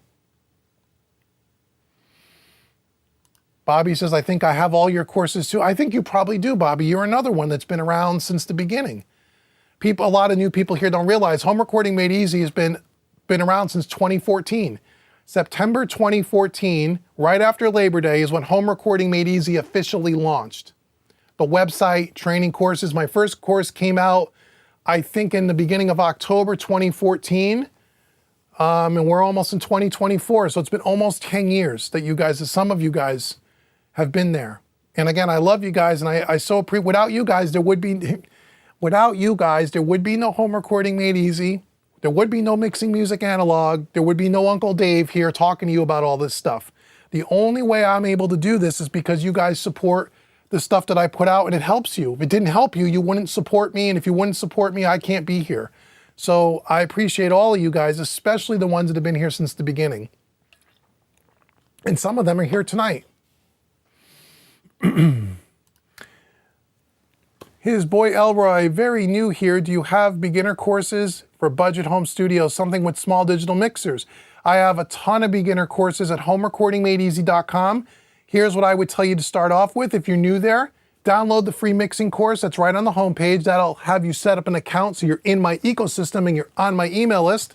Then from there, if you're brand new to mixing, recording, mixing, check out my beginners courses. If you go to the training courses page at the link at the top of the home page, my courses are broken down into 3 main categories: beginners, intermediates, advanced 2, and then there's a section for specific Studio One courses if you're a Studio One user. Check those out. All of that stuff is perfect for beginners. And I have everything from mixing, recording, EQ, compression, parallel compression, mastering, and everything in between. If you go around the website, Elroy, and you're not sure where to start or whatever, just shoot me an email through the website. I'll get back to you within a day, and I'll help guide you to the right courses if you're not able to figure out on the website what stuff you think you should get first. But I have a ton of beginner stuff, tons. John Delvin says, has there been any recent update to Studio One 6 that makes it easy to run backing tracks as live as it is in Ableton? No, the show page, John, is their closest attempt to that, which I haven't used extensively. Ableton is still better. I feel it is. Braxel said, so the course is $197 for the Pro package. No, the Pro package would be $297, $197 for the basic package. It's laid out right there. You'll see exactly what it is. The prices you see on the website are before the $100 discount. Okay, so you see the price on the website, use that coupon code minus $100. It'll take it right off before you check out, so you'll get your $100. Trust me. It takes it right off the price. You'll see it. John says the way you can move the timeline around in Ableton without messing up the beat is great. It is. Any such feature in Studio One? I don't think so. And the other thing, John, I like about Ableton over Studio One is I love the way you can use it if you're playing live. You can program your lights and all your MIDI changes. It's really powerful. A little bit more, you got to really get into the weeds and really learn the program. Studio One's a little bit more simplistic, a little more limited, but still very powerful in that respect. You're welcome, Trip Killer. Okay, we got 10 more minutes. Did you say that the biggest hybrid sale is during the holidays? I couldn't hear clearly a few minutes ago. No, the biggest sale on the hybrid mixing courses are when they first get released, which is right now for mixing hybrid acoustic rock. Usually between Black Friday and Christmas, right? Late November, early December, I will do a sale on all of the stuff, but usually the hybrid mixing stuff is not on sale at that time. Those are premium courses. I don't put those on sale at 50% off, guys. Those are premium courses that take an enormous amount of time and effort and cost to make. I can't give them away. I love yous, I do. I can't give them away. All the other courses on my website are typically 50% off at the holiday time, but not the hybrid ones. $100 is about as cheap as you'll ever see it. Off, $100 off. So, yeah, I hope that makes sense. But like I said, I got stuff at every price point, absolutely free, right? If you're on my YouTube channels, there's over 1,000 videos, absolutely free, nothing, costs you nothing. Then I have stuff that's as little as free on my website, right? I got podcast blogs, all free, no membership required, right?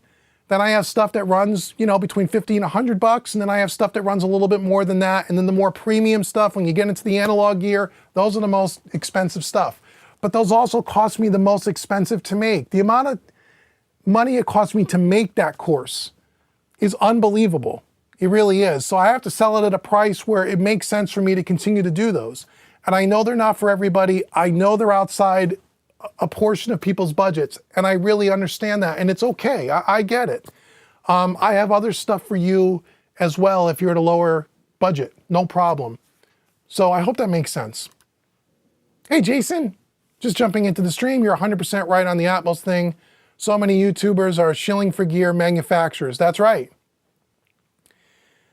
And again, they're not all doing that, but I hear you. There's a lot of sponsored YouTube channels out there that are pushing Dolby because they're getting lots of free gear.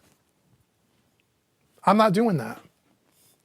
Not that I've been offered any, by the way. I'm not going to lie to you and say, all these companies are banging down my door. They're not. They're not. I don't have 100,000 subscribers on my Mixing Music Analog channel where Focal's going to send me $25,000 worth of monitors. And honestly, I don't blame Focal. Why? Because my videos don't get enough views. I'm not a large enough channel yet. I get it. You're going to send them to the guys that have 100,000, 200,000 subscribers, that when they put up a video, 25,000 people watch it in the first week. That's called product placement in videos. Those guys are smart. They're not doing that with me. But a lot of these YouTubers are taking that gear, and I understand why, man. If that's how you have to make a living, I get it. I'm not saying there's anything wrong with those people, but I'm not here selling you anything, as you know. You're welcome, Elroy.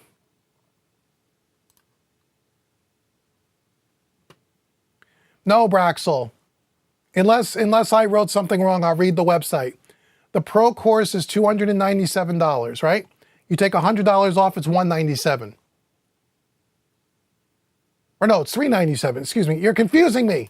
I got so many things now in my mind. Hold on. It's on the website. Read the website. I'm sure you did. I'm looking at it right now. The Pro package is $397. If you take $100 off, that's $297. The basic package is $297. If you take off $100, it's $197. If I miscommunicated that, I apologize. But it's on the website. And I checked all the links to make sure when you put your coupon code in, you get your money off. So it's working properly. But just make sure you read the website to make sure you understand. The Pro package is $297 or $397 normally. Take $100 off, it's $297. The basic package is $297.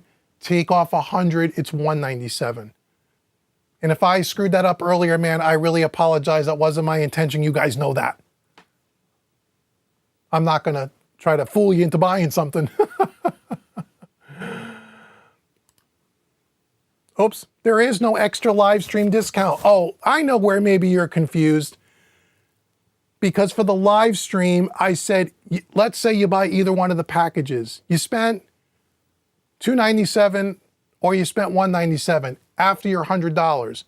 Then you're going to go to homerecordingmadeeasy.com. You're going to look at any of the other courses on my website. You're going to email me and say, Dave, I'm Braxel. I just bought your Pro course today during your live stream. I want one of these other courses on your website for free. That's worth about $100 because I sell my courses for $100. My other courses, okay? So let's say, for example, you wanted Compression Made Easy. That normally sells for $97. I will give that to you for free if you buy the hybrid mixing as part of this live stream. That's where the extra 100 comes in. I'm sorry, I know it's confusing. That's not listed on the website because this live stream is over in 5 minutes, and then that's not a deal that anybody's going to get tomorrow or all of next week during the pre-sale. Yeah, that's right.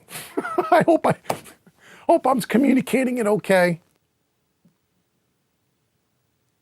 Hope I'm communicating it. No, it's okay, Braxel. Don't worry, brother. I just want to make sure that I explain it. I explain it right. Thanks, Jimmy, so much. You're great. And I know, again, I know you have everything on my website. I think you do. If you don't, tell me what you want. I'll give you your free course like everybody else. If you have everything, you have a standing, if you need anything with me or anything I put out in the future, you want it, you can have it. You know, you're one of the guys like David S.J., like Bobby Booth, that have been around since the beginning. Anything I can do to help you guys, I'm willing to help you and give you guys. So if you don't see anything on the site, Jim, that you need, I'll take care of you at a future time. Don't you worry, because I'm sure 5 years from now, we'll be still here talking about this stuff, right? And there'll be more courses and more things and things that'll be out there. Okay, couple more minutes. Voice of Obi-Wan. Yes, that is discounted hybrid mix package, which is what you were looking for. Oh, okay, he's talking. Okay, great. Okay, I'm at the bottom of the chat. Okay, we've got 5 more minutes. Last few questions. David just put it in the chat. Thank you, Dave, so much. Again, make sure you give me the thumbs up. Like, share, subscribe. If you're new here on either one of the channels, thank you so much for being new. Thank you so much for joining. Make sure you spend time on our websites, or on the YouTube channels, checking out all the different videos I have that are absolutely free. They're absolutely free. And there's 2 videos a week on the Mixing Music Analog channel, 2 new videos. Right now, 1 a week at homerecordingmadeeasy.com. That might expand in the future. Don't know. We'll see.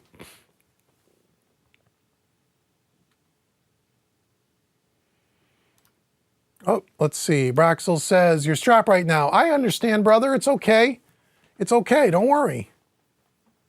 Don't worry. It's okay. You know, like I said, use PayPal and make payments to them. I think someone suggested that a few minutes ago. You don't have to, you can maybe make 3 easy payments to PayPal. You could do that. Yes, James, I just covered that we have it. I'm going to do a video this week for it. It'll go up on the channel shortly. That's about it. It's here. The Eagle has landed. We got it. I'll show it once again. I'm excited. Here it is. The AS78 by Audioscape. It's beautiful. It's built like a tank. It looks killer. I can't wait to plug it in and get it running. It looks awesome. So that's going to be fun. But yeah, we didn't listen to it, but there'll be videos. Trust me, there'll be videos on it. So we got 3 minutes left. 3 minutes. And I'm going to check my emails for anyone that's bought the course during the live stream. If you sent me an email about the free course, I'll get to it tomorrow morning. I'll check my emails in the morning and I'll add it to your thing. Don't worry. And you'll see it. Okay? So, 3 more minutes and then the extra, as Braxel, as we went over, the extra free course is over. But this week, if you're on my email list at Home Recording Made Easy, you will get an email every day this week, unless you've already bought the course and I won't bombard you with emails. You will get an email every day this week talking about the pre-sale for the Mixing Hybrid Acoustic Rock. You still get the $100 off. You still get to use the coupon code all week, okay?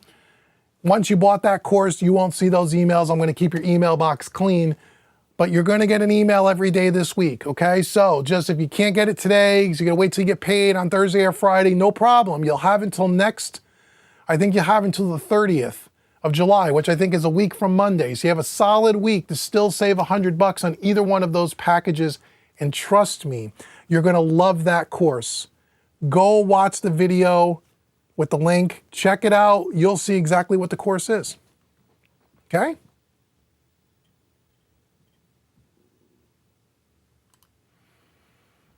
Let's see. Analog, not that you should or shouldn't do anything differently, but I get paid monthly. Oh, okay. And it seems that so many sales happen mid-month. I wonder if sales will do better at the 1st or the 2nd. Well, mine's being done at the end of the month. Or at the end of July. Right? Mine's being done from the 24th through the 30th. But I hear what you're saying. And again, like I tell people, if you're a monthly, get paid monthly, I hear you. If you use PayPal when you buy it, you have a choice to use either your credit card or PayPal. And by the way, if you put it on your credit card today, you're not going to pay for it today. Your credit card statement doesn't come in for 30 days, right? So unless you're using a debit card as your credit card, which is totally cool.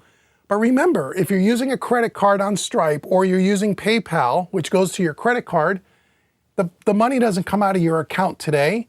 It's not going to come out for at least 2 to 3 to 4 weeks. So if you're a monthly salary person, that might help you. And once again, I think if you use PayPal and you're spending more than $99, you can get PayPal credit where you can get 12 months with no interest. So that's another way to do it. You can make a minimum payment every month. You can pay $20 a month for a year and you won't get charged a penny of interest. So there are other ways to do it depending on when you get paid. But yeah, no, I hear what you're saying though. I mean, point well taken. You're welcome, Gypsy. Thank you so much. Enjoy the rest of your day. Okay, we're at 3 o'clock now. So we're going to button it down. Once again, everyone, thank you very, very much for joining me here today on both channels. I appreciate all your questions. I appreciate all your support. You have no idea. Let me know in the comments below about different video ideas you have for either one of the channels, because I read those comments and I, have a list of videos that we make based on those comments. And I want to create the stuff that you guys want to see, assuming that I can physically do it. And to everyone that supports on either channel or any course or anything that you purchase, it means more to me than you'll ever know. And if you guys are still digging what I'm doing, then I'm going to still be here to try to help you in any way I can. So anyway, until the next time we get together, thank you so much. Have a great rest of your Sunday, and I'll see you guys soon. Bye, everybody.